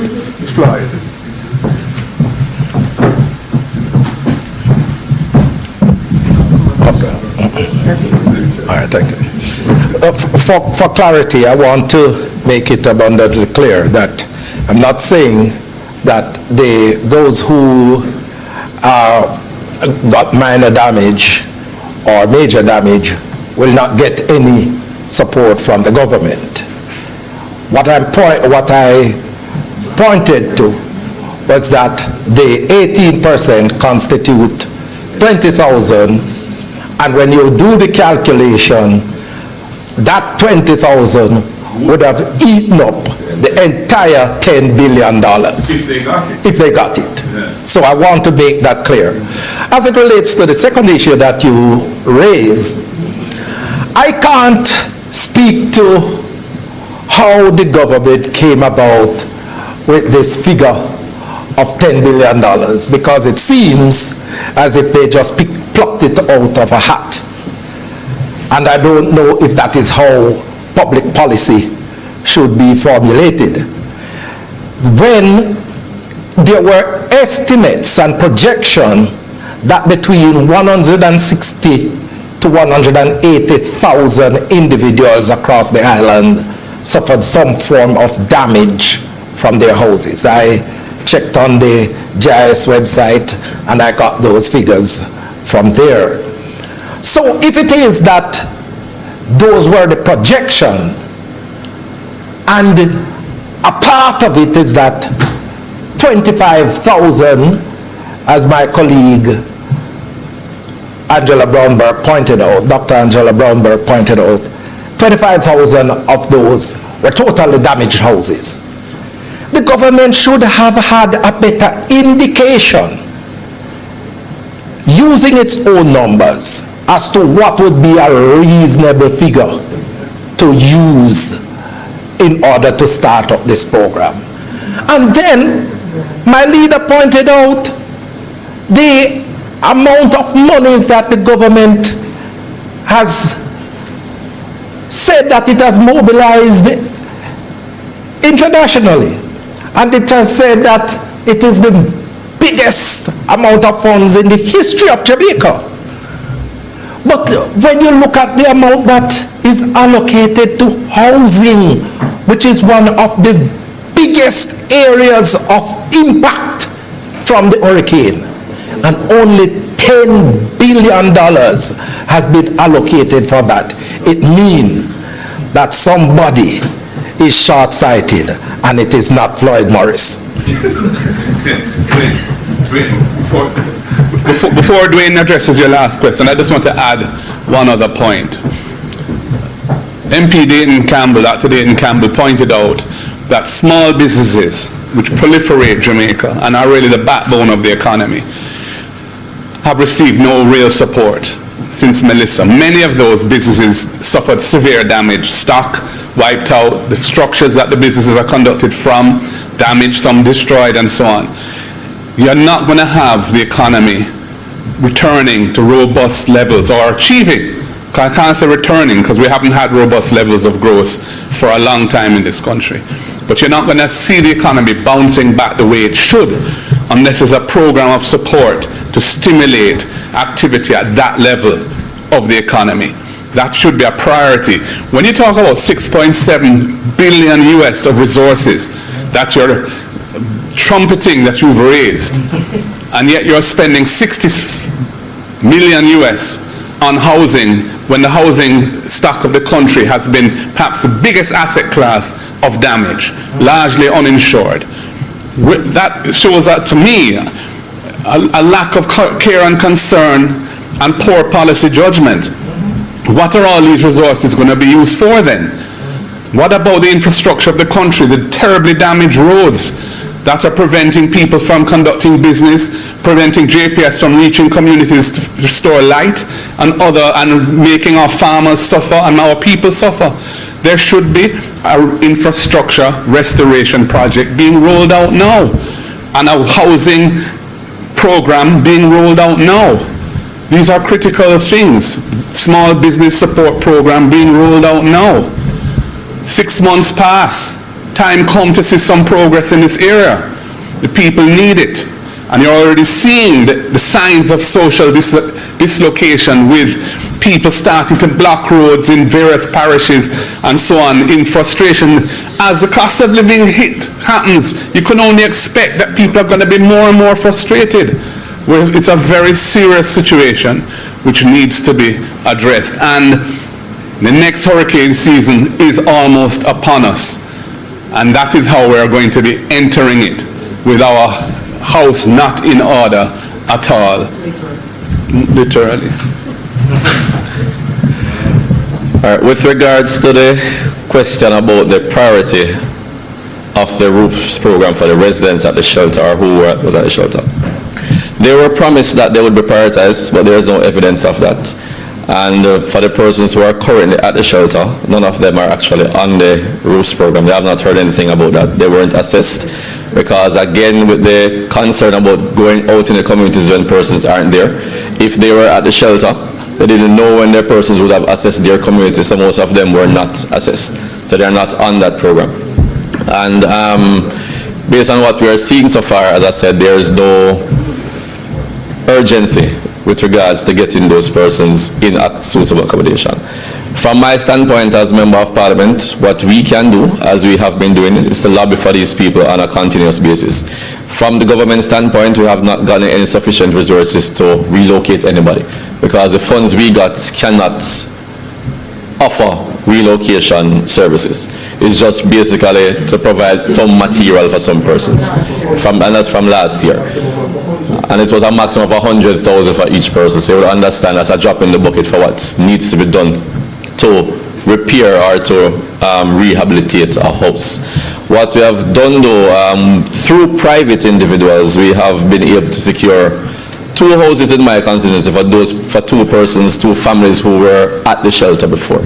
So we are trying to continue on that basis to see how many persons we can assist in that vein. But as you know, a lot of constituencies were affected, a lot of persons are lobbying to these same private individuals. So we are lucky that we got at least 2 for those in shelters to actually let them be able to relocate. But that is the only way that we have been able to do it, is through the private individuals, because what we have gotten from the government is not sufficient. But we'll continue to lobby to the government and to Jamaica and to everybody who is listening to any way you can assist us, please do, because what we're getting from the government is simply not enough.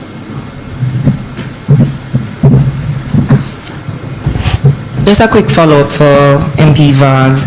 There was a report recently by the JTA president, and I asked in that vein about reports of sexual indecency at the Petersfield High School, and that's because it's being used as a shelter. Are you aware of any such reports, and you know what's happening there? Well, up to yesterday when I was there were persons from Child Services who were there to investigate. I don't have much information because we are awaiting the investigations before we make public comments on that. I just want to make one point.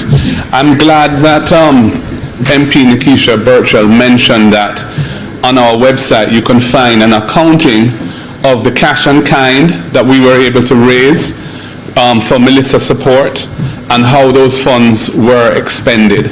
And if there are any questions on the details of that, they can be directed to our treasurer, Keisha Anderson, who provided that accounting. I'm calling on the government to provide full and comprehensive accounting for all funds received from donors since Hurricane Melissa. I know that diaspora groups are anxious to see an accounting for all the funds that they provided through the government portals. I myself participated at the request of Minister Grange in a telethon to encourage people to give through their portals. There has been no proper accounting for any of those resources. In fact, what we have seen is fundraising events. I can think of one in Florida where funds were routed through a US NGO with which a minister of government has an association. I can't see how that was an appropriate way for handling hurricane relief, where the government of Jamaica is part of the promotion of the event to raise funds. And I hear the Prime Minister is up in New York to beg more resources from the diaspora. I hope that whoever is there will demand of them, of the government, of him, a fulsome accounting for everything that has been received so far and how those funds have been utilized. And I would just close my little intervention now by saying what you can see from the way this government is operating is that they're in la-la land. The level of destruction and sufferation and deprivation in the areas which were affected by the hurricane remains real, and all we can hear is high percentages of this being restored and that being disbursed and so on. But the impact on the people's lives and residual suffering that people are facing is not being addressed.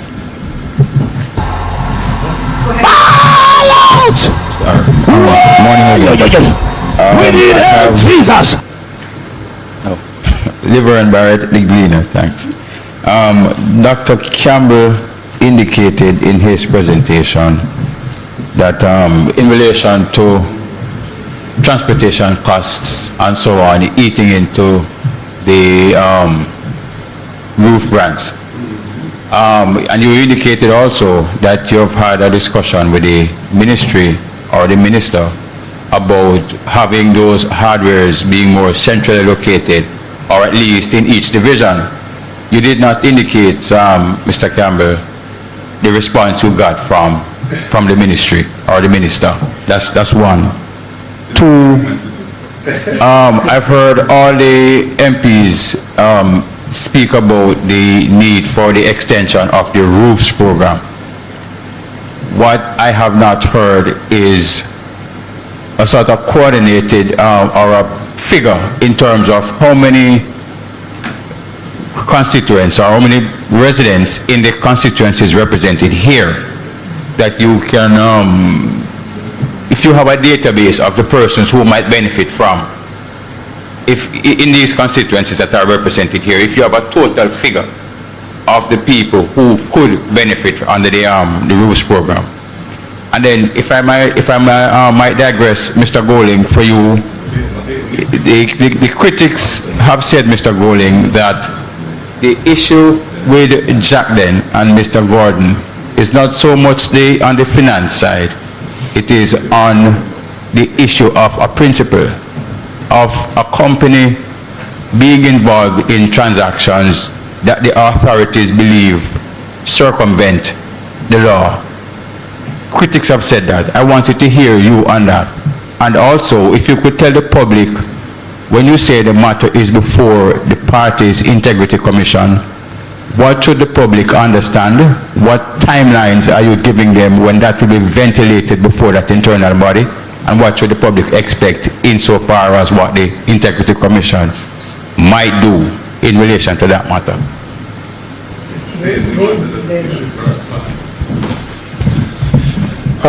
Thank you, Laverne. I'll address the questions about what this press conference was called for, but I see you've gone beyond that. Yes, my first message on that topic to the minister was on February 25, 2026. He didn't respond to that. I sent a follow-up on March 2, 2026. Didn't respond to that either. I spoke to him about it in the lunchroom at the Parliament, and I asked him the question at the Standing Finance Committee as well, when we were examining the budget. And he said that they would look at it. This is Minister Pernell Charles Jr. that we're speaking about. And it is obvious that just based on how rural Jamaica is structured, and I know that MP Burchen was at pains to communicate that to persons, that rural Jamaica is much different from the urban spaces. You may have somebody that lives in the constituency and they live 2 hours away from somebody else within the same constituency, or even 3 hours away from somebody else in the same constituency.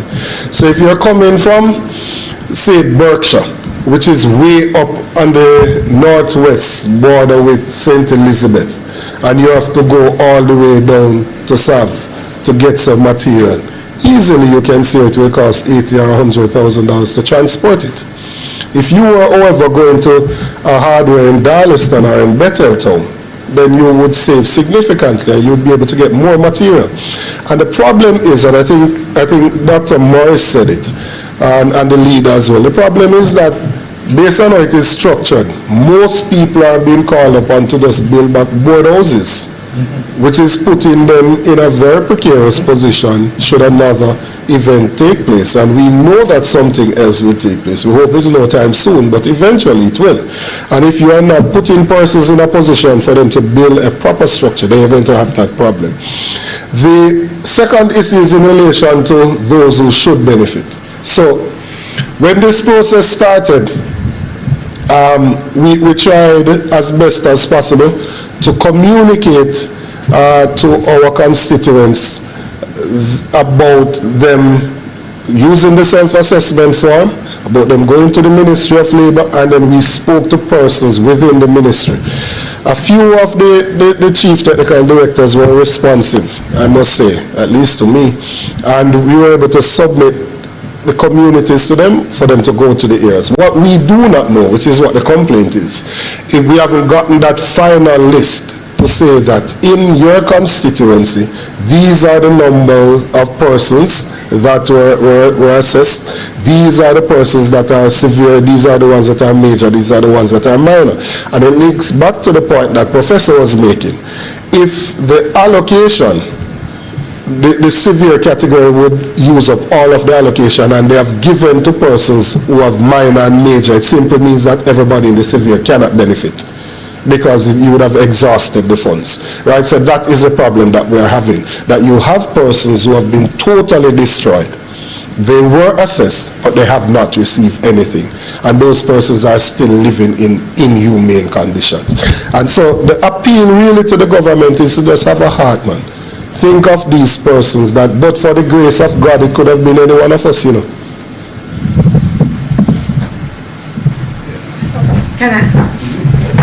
I just wanted to add to the clarification being given by Dr. Campbell, that, which is why we keep saying that apart from opening the period and allowing individuals to self-report or to be assessed, the information as to what currently exists needs to be shared and shared widely.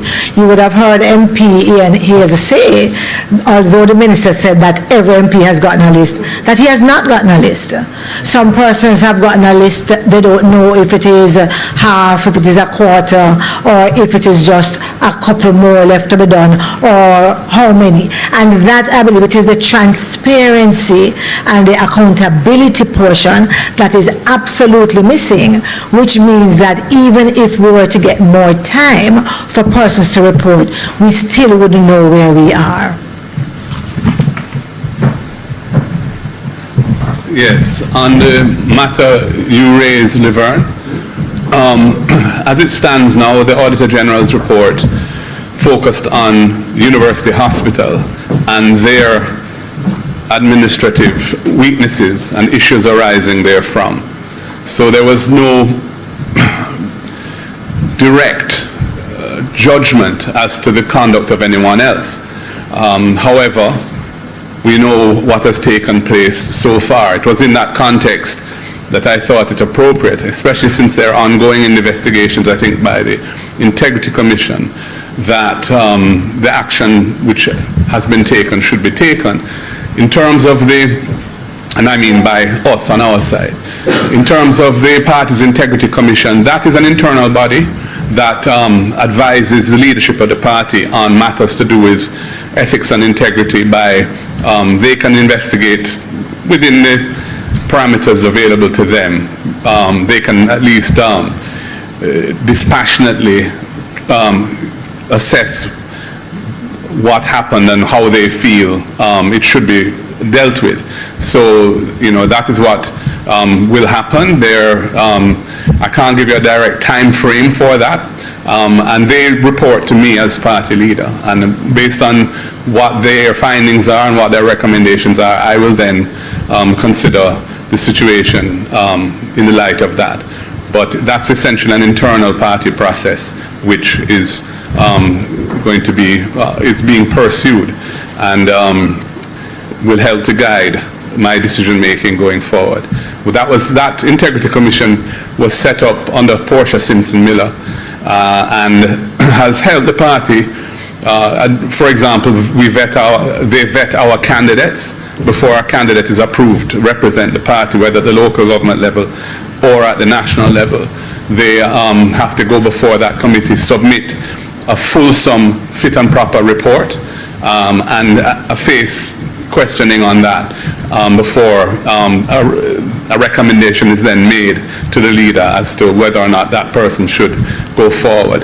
And so it's been a useful structural innovation and assists in matters such as this as well. Okay, we'll take our final question from online. Siobhan, please unmute and go ahead. Hearing you well. Okay, I have a series of questions, but I'll start with the ones who are directly related. The Prime Minister is, as the opposition leader suggests, is going to take the NARA legislation this afternoon in the House of Representatives. What is his recommendation as to how NARA should be used to address the concerns he's raised regarding housing?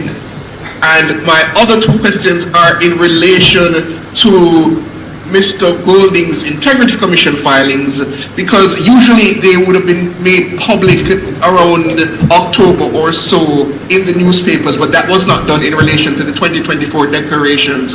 Do you have an understanding as to why there's been a delay, as suggested by from the Integrity Commission? And secondly, in the matter of Dennis Gordon, the suggestion is that Mr. Gordon could have potentially breached the Customs Act in terms of making a false declaration. Do you still stand by your suggestion that he has done nothing wrong, or he did not break the law in relation to the Jackson matter? Thank you. Could you repeat your first question? About NARA. What is the Prime Minister's, what is the recommendation Mr. Golding could put forward in terms of how NARA can be used to address the housing concerns?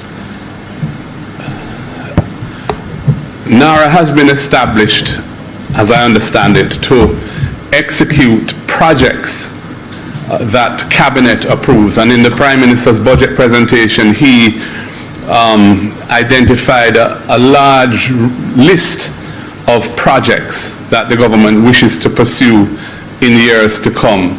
Bypass roads, moving communities from one location to another, to free up lands for redevelopment, that sort of thing. So that seems to be the main purpose of NARA. We've heard others, like the Minister of Justice, saying he's hoping that NARA will build some new court facilities. I think these STEAM schools that the government is intent on building, these STEAM academies, NARA is going to do that as well. I don't hear anything about NARA being used to address the current issues facing Jamaicans in the aftermath of Melissa, the current infrastructure challenges that are making life and recovery very difficult, the shelter challenges that many thousands of Jamaicans continue to suffer in. The only program for this was roofs, and roofs was scoped inadequately. Its design was defective because it didn't have any resilience built into it, or anything in it to ensure a more resilient approach to housing construction. That was absent from it. So there are clear gaps, and I don't think NARA is the answer for those gaps. I think those gaps just require a focus of the Cabinet on developing a program to address those things and rolling them out quickly and identifying how they will be funded. This big envelope of resources available to the government should be, in my opinion, used to deal with the things that are clear and present needs of the country, so that the country can settle down, so that the country can feel restored and ready to move forward again, rather than being in a post-disaster situation for a protracted period of time. There are two other questions. One was for, what was it, Dennis? Oh, you recall last year that there was a protracted period when the Integrity Commission didn't have certain personnel in place as a result of the tenure of existing officers coming to an end, and there was some kind of impasse that delayed the appointments of their successors, and that, I think, has caused some delay in their operations. So that's where that is. I can't comment any further on that. All right, so continue to engage with the People's National Party on our Facebook, Instagram, TikTok, and Twitter platforms at Jamaica PNP. Thank you very much for joining us this morning. Have a good morning.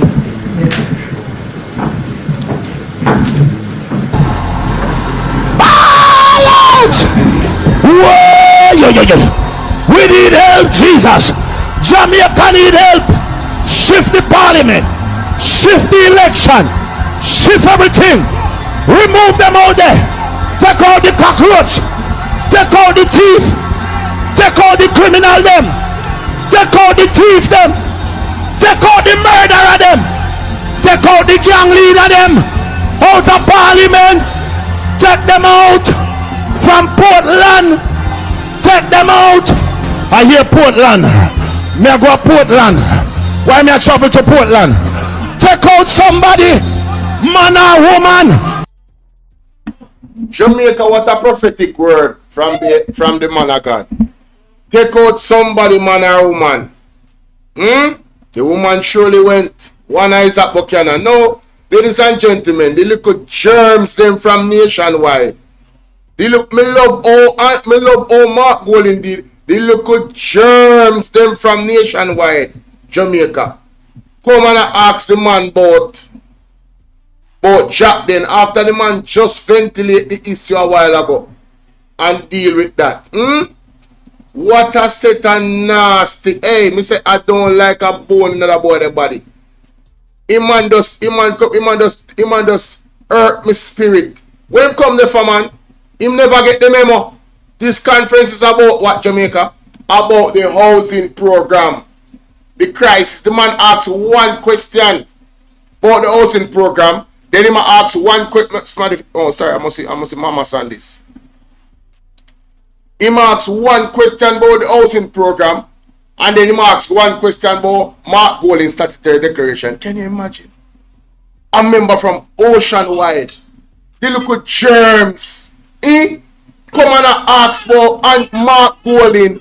Hey, me say the boy, me say I don't like the boy, no man.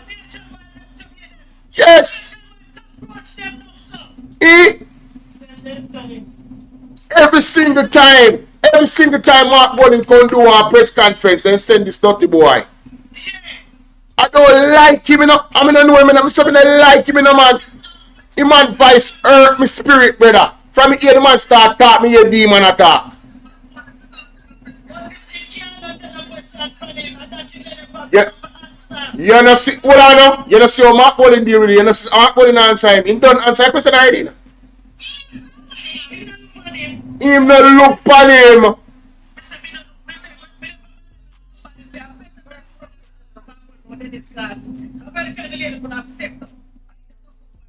Like him not hear the man say. The man don't make his statement already and make it public. As far as he knows, to his knowledge. Then he's got no law. Yes. You understand? And the man asked the question because them asked him a couple times. The man said, why isn't anybody asking about the other companies? One of the company them buy, I'm glad to the PAC meeting I come right after this. By 2 o'clock. Ladies and gentlemen, I will be live again. Mighty God. We're going to go into it. But I am saying, right? Why them not talk about the other two companies them who own them? The fact that them buy things and sell it back to the UHWI. Yes, I'm Mr. God and pay the money where them same owe. So what is the problem?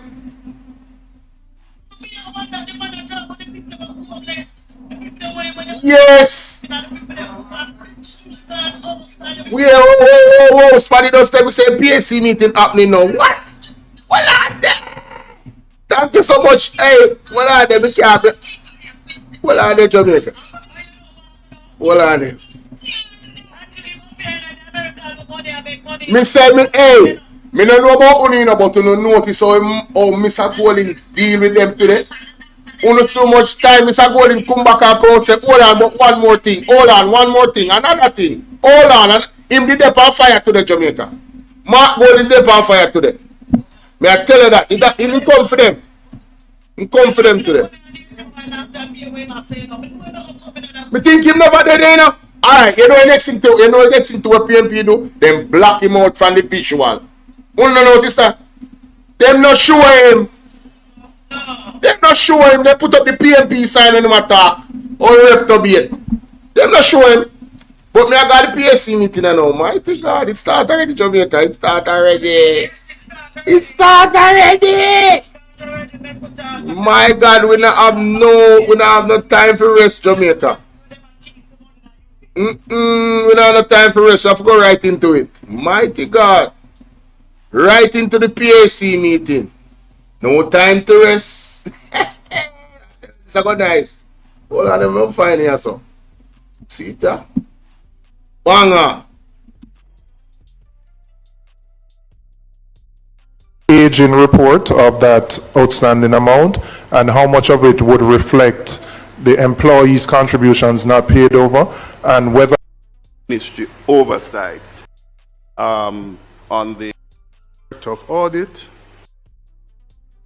Government transparency. And the next thing, them on a front bencher. So how them affect me? You see, a lot of work is in committees. So these portfolio-free MPs with less dire responsibilities are more accessible officials to explain decisions. Peaceful discussions, and beyond that, we are come here to this meeting of the Public Accounts Committee. Ms. Golden, we intend to get another fan down there for you.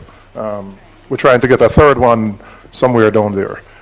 Let me welcome you to this meeting of the Public Accounts Committee. I'm going to move and start immediately. We have a sitting of Parliament, so we only have about 2.5 hours today to get through to get through today's proceedings. Member Seabright, can I invite you to say a word of prayer, please? No? Okay.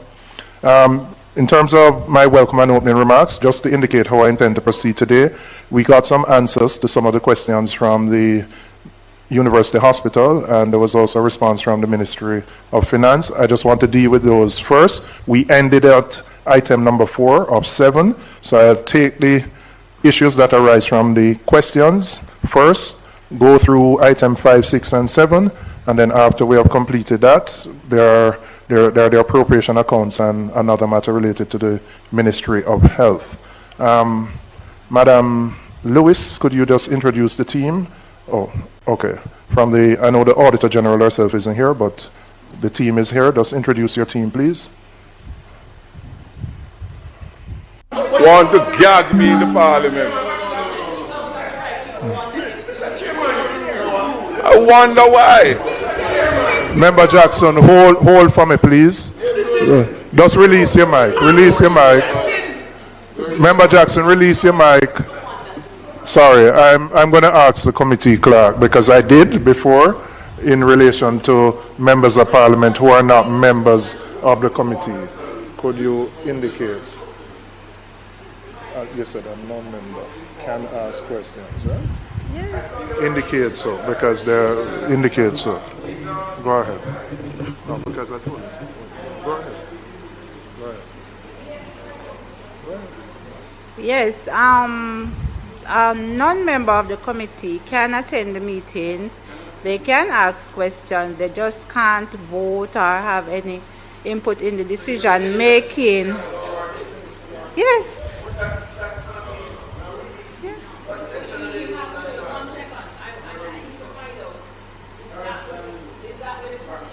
With the permission of...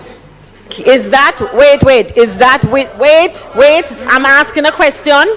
Is that, Mr. Chairman, with the permission of the members of the PAC, or is that unilateral decision by the chairman to invite anyone? Because if we knew that, then we would have probably invited some of our members. What is, please explain to us, is that a unilateral decision, or is that a decision that should be made by the committee members? I'll be guided by your answer. It would be with the permission of the committee, but the committee does not need permission. A member does, over the years that I've been here and it has been practiced, no member has needed permission to attend a meeting. They just need permission to participate, and they can't make any form of input in terms of decisions.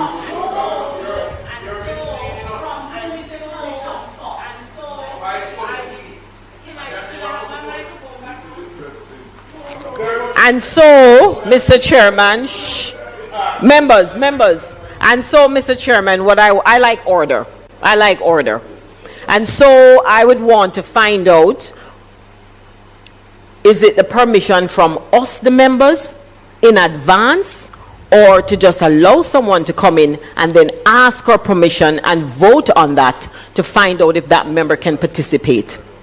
Okay, the member can attend the meeting. In order to participate, the permission of the committee has to be sought by the member, and the committee has to give their consent for the member to participate. Right, so that permission was not sought, Mr. Chairman, by you to ask us if the member of parliament can participate.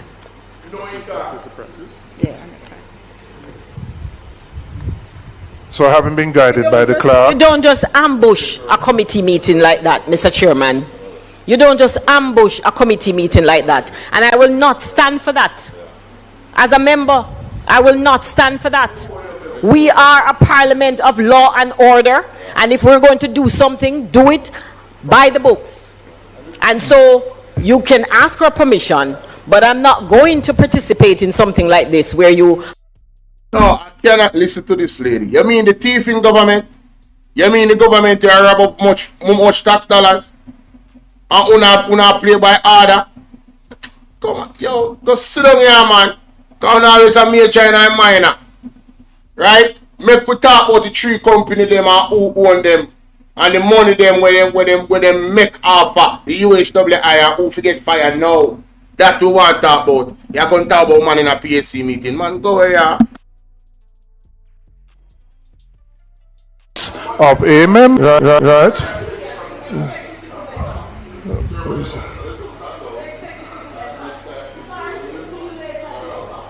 Are we? Huh?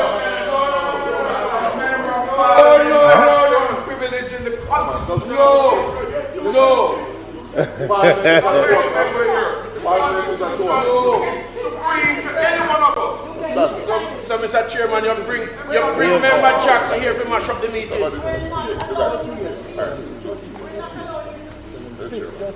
Alright, you just leave it then.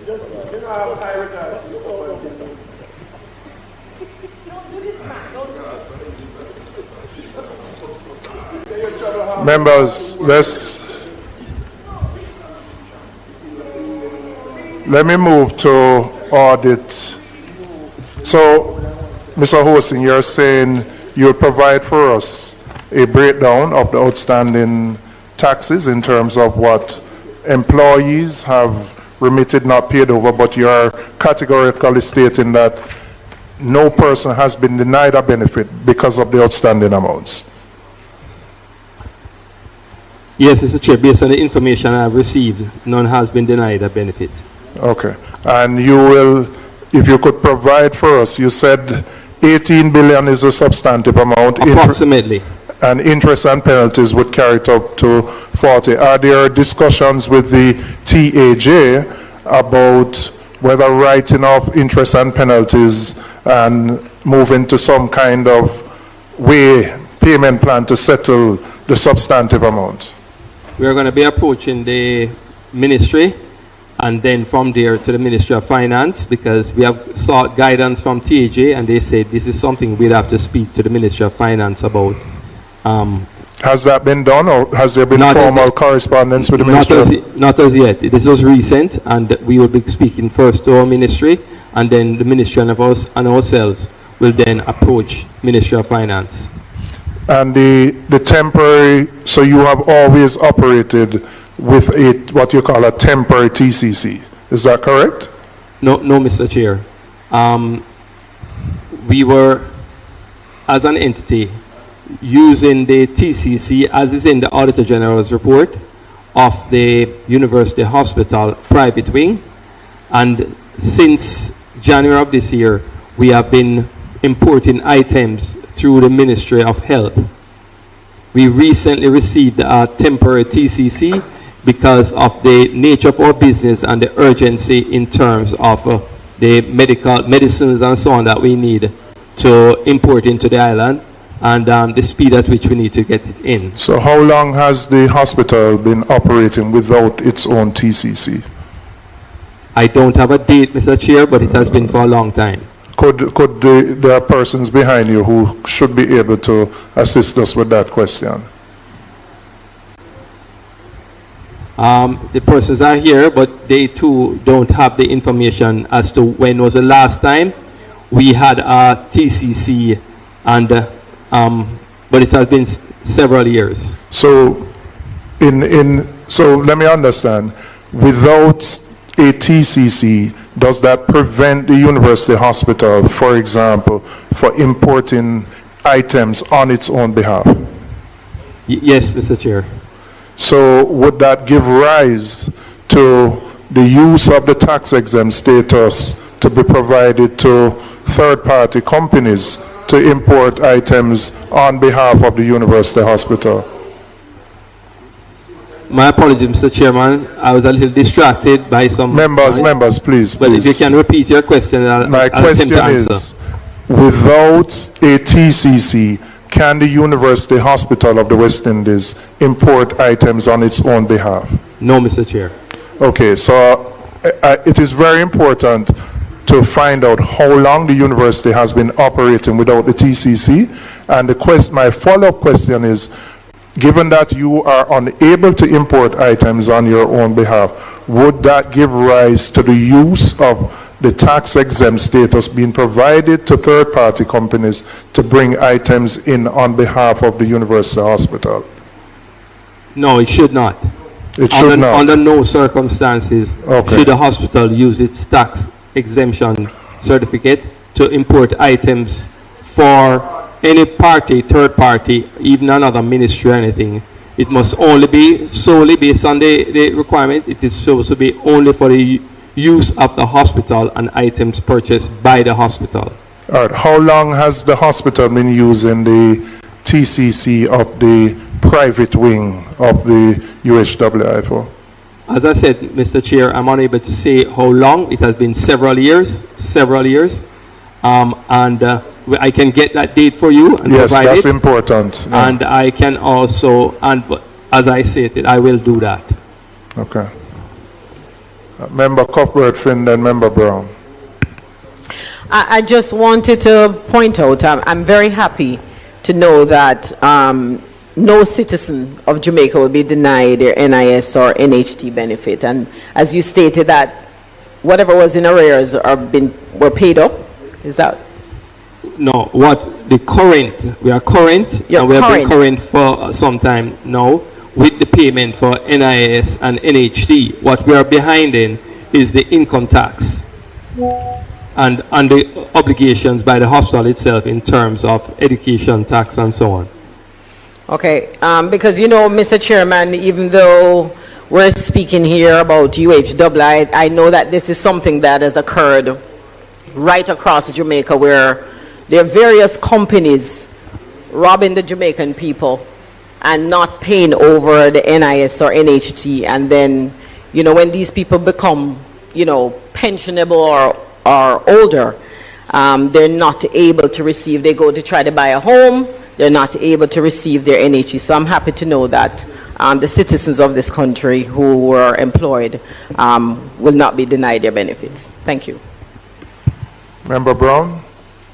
Chairman, I just wanted to, in the issue of the misuse of the tax exemption status, could the Director of Procurement, Senior Director of Procurement, walk us through the procurement phase from when the need was identified at the hospital for that good or goods?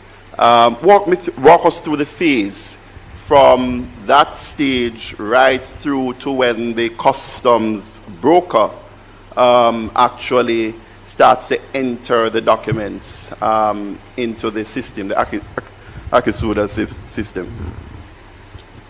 Yes, as it relates to the procurement unit receiving a request, a purchase requisition, meaning the need has been identified. Mm-hmm. That information is logged on our in-house web portal. Yo, them man here put me to sleep here, man. The way the man say question, them man put me to sleep. I go back here, man, and fast forward this, so we can get some understanding of what I'm going to say. Because me interested to hear how this thing really develop. Let's gather here today in Parliament at the discussion related to the Lewis. Yeah, that me combo. Recorder all, Principal Auditor. Public Procurement Policy Officer. For bring the mic closer to you. Tap it and say, turn it on. I don't know if it's on. Thank you very much, Chairman. To my right is Mr.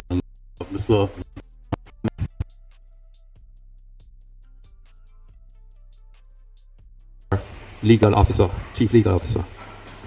All right, thank you. I'm told in the audience, we normally are used to seeing younger persons, students, but I'm told this is the RSVP Club, which is an exclusive social organization, as you now, because we have minutes page, but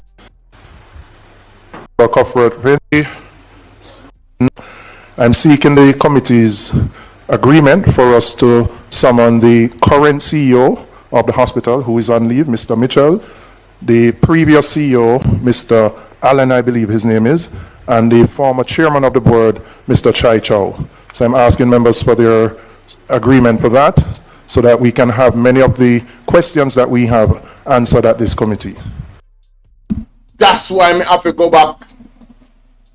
Mama Sanayela. So Fitzgerald Mitchell, we are hide. Come to the front of the class.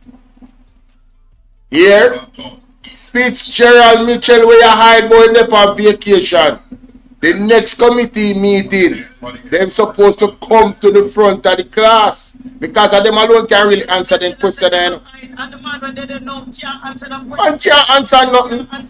But watch out now. The man I got even further. The man I go for the, you remember the man where they did it before Fitzgerald Mitchell? All him them I look for to, you know. If you come my committee meeting, you know. So you know say it's a come. No, and I hide him, I remember say him did fire him, you know. But the issues them when they are the UHWI is so far back. No, them him have to come in. Them are summon him. No, hold on, man. Listen to me. Yeah, but listen. Them are go after the rules. Them are the committee. You understand? So me not no problem. Yeah, he's there. Them not should be mouth. Them not should be mouth. Them not should be mouth. You know, them can't should be mouth. Is the asking of the question part and participating part. They have to seek permission from the entire committee. That's what me understand. And he never get the permission. So could ask the question, but she know. She probably know what Mr. Jackson ask them and them don't want the man living here. No, she never know about it. That she say. She never give no. She have to be a part of the process because she a part of the committee.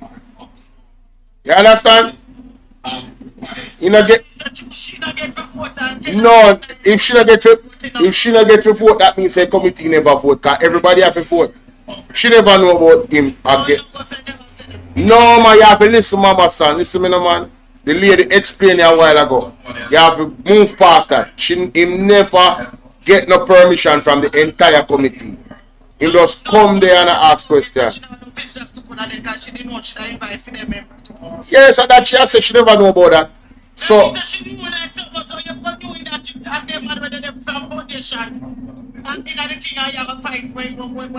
we know, but what we are saying, we have to follow the rules, then, mama son. The rules of the committee. No, we have to follow the rules. We. Because we're not a lawbreaker in our part. We have to follow the rules.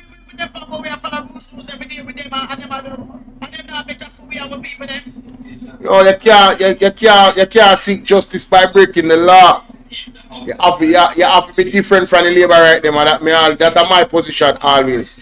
So me I say, they don't explain that already. Me not look on that. That I lease. You understand? We have more than competent persons in the committee to ask the right question them. So Fitz Jackson being there is just adding to it. And if they don't want to ask the question, that I don't know, because that not help them. I just saw me look funny. But me I continue. Indeed, Chairman, I would second that motion. Agreed, Mr. Chairman. Okay. Committee clerks, I'll ask you to write to those three individuals, the current CEO, Mr. Mitchell, the former CEO, Mr. Allen, and the former board chair, Mr. Chaicho.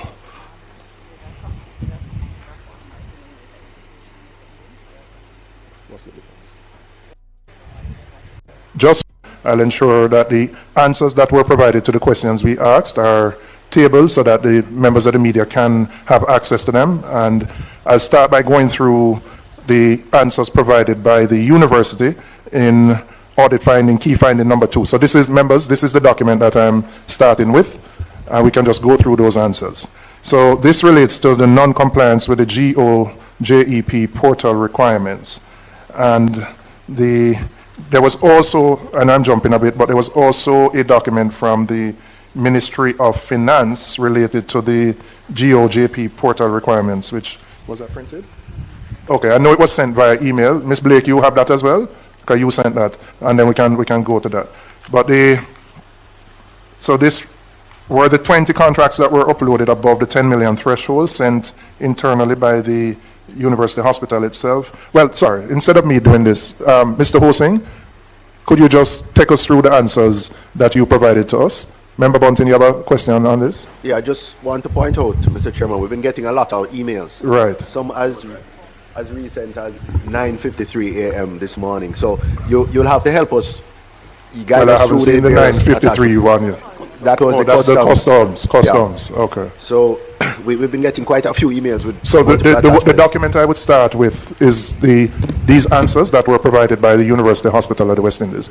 So Mr. Hosing, if you could just summarize, since we have the document, and just take us through the answers that you provided.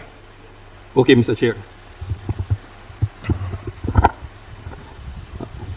The first one is the audit findings, key findings 2, non-compliance with JEP portal requirements. With respect to 20 of the 800 contracts, were the 20 contracts that were uploaded above 10 million threshold set internally by the UHII. Our findings, Mr. Chair, is that we identified that 23 were uploaded, and not all 23 were above the threshold of 10 million. In fact, Mr. Chair, what I can say is that there was no consistency in the amounts, meaning that those that were put on, the 23, there were some above 10 million, there were some below 10 million. Of the 700 and plus that were not uploaded, some were above 10 million and some were below. In fact, for those that were not included, you had amounts up to 22 million that was not included, and it ranged from 500,000 to 22 million for those that were not included.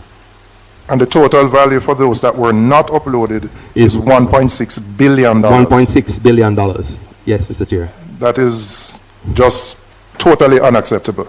I mean, 1.6 billion worth of. Now, I noted in the Ministry of Finance's response that there was some issue, Ms. Blake, I think you identified where, and you can correct me if I'm summarizing incorrectly, that after the contracts were issued, there is a process that is required on the part of the supplier to do something, and that was not, suppliers were not following through. Can you just update us on that so we can, and you indicated that I think efforts were being made to have a fix of that software system. Just bring the committee up to date on that, please. Morning again, everybody. So the GOJEP system... Just introduce yourself for the purposes of Hansard. I'm Jovel Barrett, Chief Public Procurement Policy Officer at the Ministry of Finance, and we operate the GOJEP system. The current system design and workflow requires that, that at the end of the process, the supplier must accept the award of contract in the system in order for the transaction to be closed out, so that you can move towards publishing the contract award notice, which would then become available to the public. At present, you have some suppliers who are not following through and accepting the award in the system, even though they accept the award outside of the system and provide the goods, works, or services. We are fixing that, and that fix should be in place by June of this year. Okay. And if the suppliers don't accept it, it means it cannot be uploaded to the system. But it won't be closed out, so it's in the system. So we have a Okay. lot of transactions that are in the system but not closed out, so it's not available to the public in terms of contract award notices. Okay. Well, that's clearly a flaw because we shouldn't be depending on the supplier. Once the supplier has gotten their contract, their primary business is to execute on the contract. They're not necessarily going to be focused on closing it out. Member C, right? Just a quick one then, Mr. Barrett. So the response indicates that the procurement activity was not uploaded to GoJep largely due to, I guess, inconsistent use, limited awareness, slow adoption, probably of your ministry circulars and guidelines rather than deliberate non-compliance. That's the impression I get. So can you clarify whether this reflects a transitional capacity issue across the broader public sector at this time, particularly in relation to training and rollout of GoJep, and outline how the ministry has since moved to strengthen training, monitoring, enforcement to ensure that there's full compliance across the public sector? All right. In some entities, there may be a capacity issue. But from the Office of Public Procurement Policy's perspective, we are constantly providing training, and we operate a customer service and advisory unit that is readily accessible and available to procuring entities to guide them through the process. We have manuals that are available to practitioners to go through, videos to go through, to show them how to do what is required. And so there isn't a shortage of training material for procuring entities, but I do understand the complaint from some practitioners is that they're doing a lot and they don't always have the time to upload the transactions into the system, especially for the ones that are not done through the system.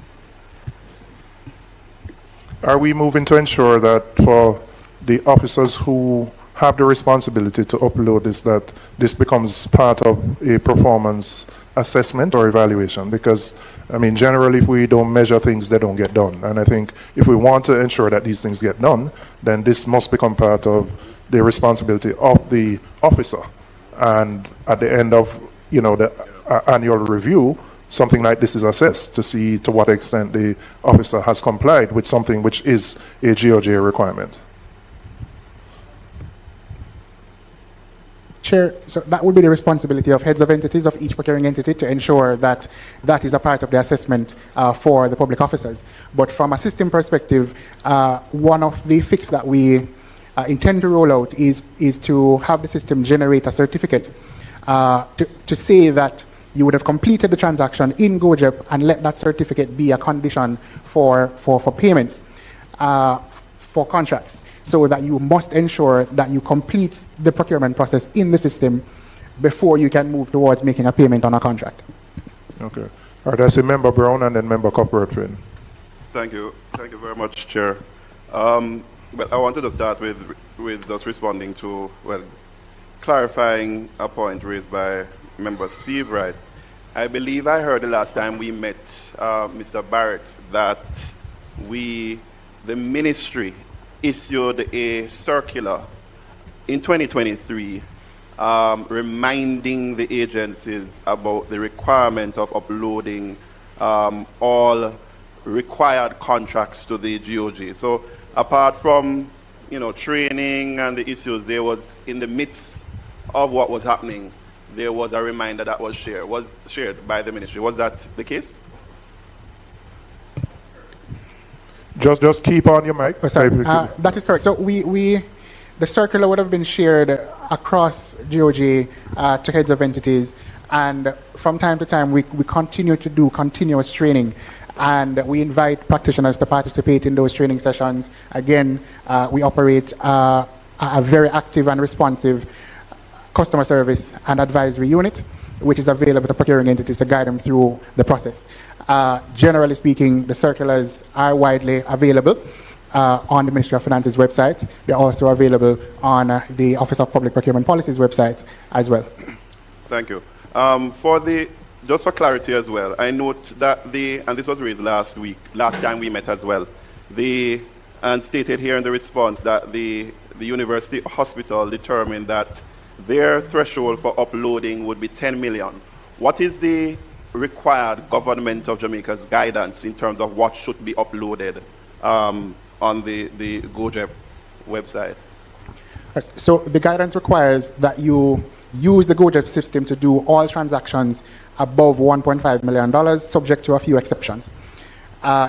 Between $500,000 and $1.5 million, the guidance is that you don't have to use the system to do those transactions, but you have to manually enter that information in the system. So it is encouraged that you use the system for those transactions, but recognizing the potential inefficiencies in using the system for those smaller value transactions, the requirement is that you manually upload the information afterwards. So I cannot speak on the $10 million threshold that was set. All right, but you're stating that it's 1.5 as it relates to the guidelines from the government of Jamaica? Correct. All right. CEO, I don't know if you could help us. Who made that determination as to this 10 million in the face of the guidance that would have come from the Ministry of Finance? I was not there at the time, and I have seen no record as to any reason why they came up with this 10 million. But what I was informed is that during their testing phase, they decided to use 10 million, and they continued to use the 10 million, but they didn't use it consistently. So there was no consistency even with the 10 million. As I shared in the response, Mr. Chair, that even amounts below 10 million were put on GoJet, and those that were omitted from GoJet fell between 500,000 and 22 million. So there was nothing consistent at all in the manner in which GoJet was being used. All right. So, well, the fact is, as we saw here, is only 20 of 800 was uploaded, although the report adds 3 more. So what was uploaded is really negligible based on the total amount of contracts. But you said you weren't here, but the director behind you in terms of procurement, could he provide that guidance as to where who would have approved that in terms of that 10 million threshold? Yes, good afternoon. Good morning. The decision... Just identify yourself, Mr. Buckridge. Okay, my name is Ainsworth Buckridge, Senior Director of Public Procurement, University Hospital of West Indies. As the CEO mentioned, that 10 million came up in a pilot. Use the mic closer to you. In a pilot project. It was before the circular was sent out by the ministry. So it was a pilot phase that was thus continued straight through. And you would have taken that decision as Director of Procurement. That's what I'm just trying to find out.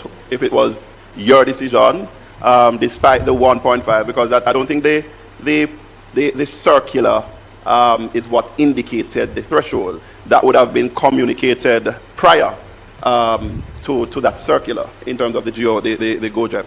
Who took the decision? That's just how to find out. I can't recall who actually took that decision, but that decision was made basically. But it was not you. I could not single-handedly make such a decision. Okay. All right. Thank you. All right. I am making that point overall, Chairman, because I see where the value of what was not uploaded is 1.6 billion. The fact that the threshold should be 1.5, we may have 1.5 million. In fact, we may have a greater amount than the 1.6 that was not actually uploaded. Would you agree? No, Mr. Member. It is that 800 of the time period that the audit took place. Within that time period, there's 800 in total. Yes. And of that, the audit says 20 were uploaded, and 780 were not uploaded. So this 1.6 represents the 780? Yes. All right. Thank you, Chair. Member Corporate. And may I just add that, can I just add something? Yeah, go ahead. Just to note that as of March this year, we have made it mandatory that all, regardless of the amount, procurement must be placed on GoJet. It's not optional. There's no, the minimum is 0. Yes, Member Corporate. Thank you, Mr. Chairman. I think the CEO just answered my question. Just reading here, it says GoJet platform is being used in an ad hoc manner. Now that we've seen where more training has been given to, and more awareness given to the different ministries, agencies. For clarity, I wanted to find out what is happening now with the GoJet platform. You just made that statement that it is non-negotiable. Is this platform now being used? We've been hearing for weeks now what's been happening at UHWI, and we would not want this to continue. And so for me, I want to know going forward if this is now being utilized right across the board, no matter what the amount is. That is correct, member. And as you speak to training, we have carried out extensive training for not just the members of the procurement department, but for all senior managers, for all members of the procurement review committee and the procurement assessment committee. We have done some extensive training by a very well-known professional and knowledgeable person in that area. And what about capacity? Because I keep hearing that over and over again about capacity. Do we have enough personnel to carry out the duties to make sure that this is, this stays in place? There is an assessment being done. There are 1 or 2 positions that are vacant that we are going to fill, but we want to ensure that the department not just fill positions, but make sure that they're, the persons, the entire operation is working efficiently and effectively, and making sure the persons in the positions are in fact necessary and will drive efficiency, as you said, going forward. So what we have tried to do is to stop all that was happening that was not consistent with the government guideline, as well as what would be the most efficient way of operating. So we're looking even at systems to put in additional IT system. The chairman spoke earlier about, the last time, about ensuring, that certain technology is in place. It's not in place. Yes, it's not in place, but we are looking to put that in place. What are the other systems that you're now putting in place as far as the board is concerned? Because I think some of the things the board were not aware. Are there things being in place now for the board as far as, to find out exactly what is happening, the reporting mechanism, what is happening with that? Well, as I said, that the assessment and the implementation is now taking place. And so when that is finalized, we can certainly send something to the PAC to let them know exactly what are the things that we are going to be doing. But the board has set up a committee to look at the whole entire thing to see what we can do to improve on the report, because the board certainly has to will be given greater oversight of what is happening there, for sure. And is there a timeline for that, for this assessment to be completed? Okay, so as I shared, there is a committee separate to look at review of the staff based on the Auditor General report, who should be held accountable and what action should be taken. And then separate from that, and that should come in by June. And also by June, we have various persons looking to see what improvement we're going to be actually contracting someone to do a full procurement assessment, a very well-known professional. Obviously, we'll have to look at, because we're going to go to tender, and we are putting that terms of reference and the tender document together now as we speak to go to tender, to have that reviewed by an individual or an entity out there that can qualify to do it, who is qualified to do it. Thank you, sir. Thank you, Chairman. Member Seabright. Thank you, Chairman. No, the GOJEP issue clearly speaks to implementation capacity challenges during a transition, as is normal in many public sector administrations throughout the world. And clearly, the real focus now should be on ensuring full and sustained adoption of the system across the board. And I've seen that work has been done.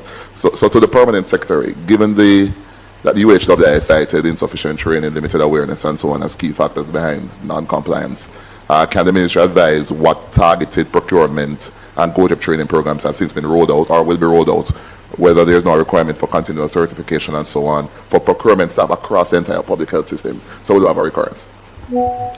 We do not have that issue in the Ministry of Health itself.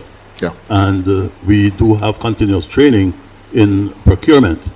For the regional health authorities, they from time to time need strengthening, but they're encouraged to take advantage of all the training opportunities by the Ministry of Finance and other agencies that provide these trainings. Thank you. And to the CEO, the AG, of course, found after the fact procurement contracts between a weak adherence to procurement guidelines. Anyway, you said that these have been discontinued and that with a standard operating SOPs being finalized. Can you walk the committee through the new end-to-end procurement workflow, if possible, including planning, approval thresholds, GOJEP usage, and so on, and that will directly address the issues raised in the audit? Well, first of all, member, there is a mandate for strict adherence to the government procurement guideline, no deviation. And so that guideline relates to various types of purchases and how you do it and various limits and so on, which would be very difficult to go through here at this time. But it is strict adherence to the government's procurement guideline that we are following, and we are very firm on that, very strict on it and very firm on it. We are ensuring that we even go beyond that sometimes in terms of ensuring that we get 3 quotes for almost everything as best as possible. There are some quotes that would be difficult to get 3 if it is a sole distributor of a particular thing, like an elevator there and a type of elevator that's the only person who is authorized to fix it, or some machinery in the hospital. And see, as we focus on solutions, the audit also identified heavy reliance on manual paper-based systems, which is an issue in some arms of the public sector, which has contributed to missing files and weak accountability. So in your written responses, you confirmed that formal proposals for a digital records management system are now being developed, alongside efforts to recover and reconstruct files. Can you tell us where we are with the full digitization of the procurement and financial records? When will that be completed? Because that seems to be a huge issue. That has to be something that we are going to have an assessment done to see what is the best system given our circumstances. So that will take time. However, as I said, I think what was mentioned by the Minister of Finance before is that whatever the things that you put on GoJep will in fact provide you with some level of digitization or in terms of record keeping and so on. So GoJep is when I've done my assessment of it, is an extremely good system. All right, can I just enclose in this issue? The Ministry of Finance had provided a response to the committee looking at the overall use of GoJeb in the public sector. Can you just provide us with that update?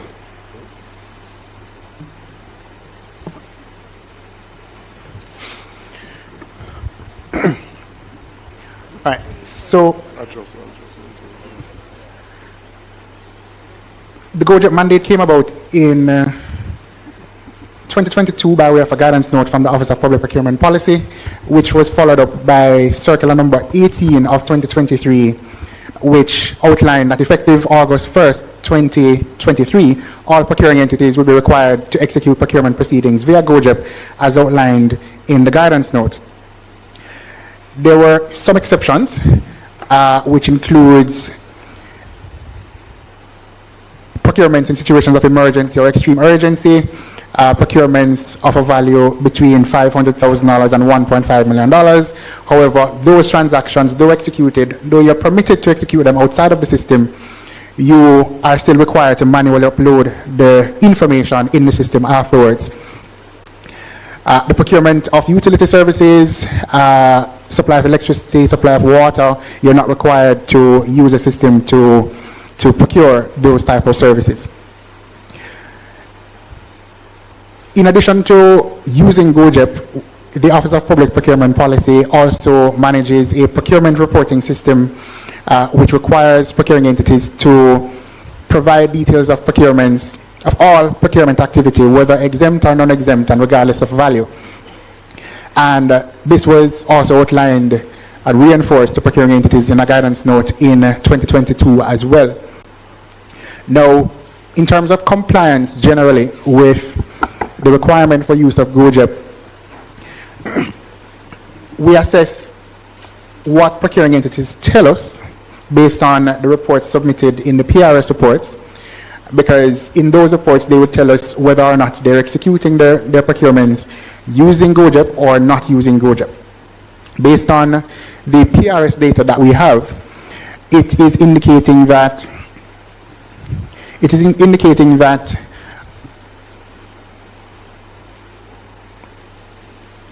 62.86% of transactions reported to us were being executed via GoJeb, leaving 37.14% not being executed by GoJeb.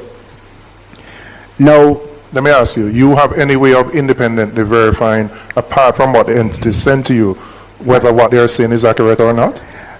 Not at this time. What is required and will be enforced going forward is to ensure that we get the procurement plans from the procuring entity so that we match their transactions against what the procurement plans say.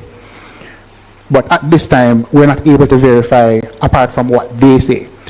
But separately and apart from the PRS reporting system, when we look at the number of transactions in the GoJeb system itself, since the mandate, we're seeing over 94,000 transactions which have progressed to the contract award or evaluation stage, which tells us that there is significant and substantial adoption of the use of GoJeb to do procurements. But we are, as I indicated, having a challenge as it relates to the publication of contract award notices because of the requirement, in some cases, the requirement for the supplier to accept the award in the system. Now, let me ask you, wouldn't you be able to cross-reference the data from the Office of the Public Procurement Commission?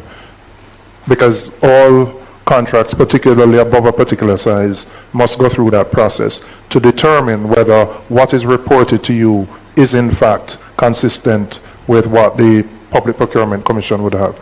Yes, we'll be able to do that cross-reference, but what I would say is that majority of the procurement transactions are at the tier 1 level, which do not require Public Procurement Commission or Cabinet approval. Okay, meaning they are below the threshold of $60 million now. Okay. So that's majority of the transactions are done without requiring PPC or Cabinet approval. All right. I just think there has to be a better way to determine the use of the system apart from self-reporting, which is what exists right now. Because you, as you have acknowledged, you have no way of verifying whether what is sent to you is actually accurate and consistent. And the government would have spent quite a bit of money implementing a system, not just the financial side, but for principles of accountability and transparency. And you need to be in a position to accurately know how well that system is being utilized. So I think it's something that has to be examined that puts you in a better position to determine the use of the system. Yes, and some of the refinements to the GoJet system that we are rolling out are aimed at helping us to better capture the data. Okay. All right, that's a member clerk. Thank you, Mr. Chairman. And once again, let me apologize for being late. I'm looking at a document, Jamaica Custom Agency reference number PAK 252-601-141. Assessment letter. It says that custom... Wait, hold a second, member. Just in terms of order, what we're doing first is we're dealing with the questions that were answered by Yui, and then we're going to get to that, but we're just going through in order what the hospital has answered. Okay, Mr. But we'll Chairman. get to that, yeah. Member Bunting? Thank you, Mr. Chairman. Mr. Barry, could you just explain based on this? But listen,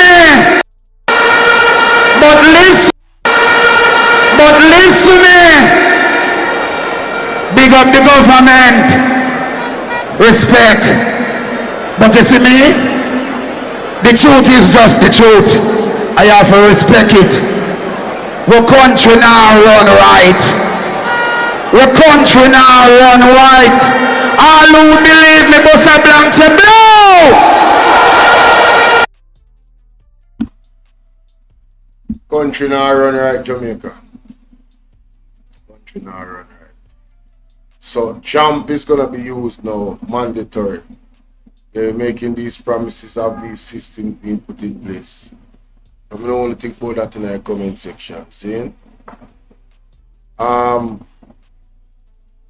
For the people in OBS, you can come over to YouTube for my other live stream here. I can end that one.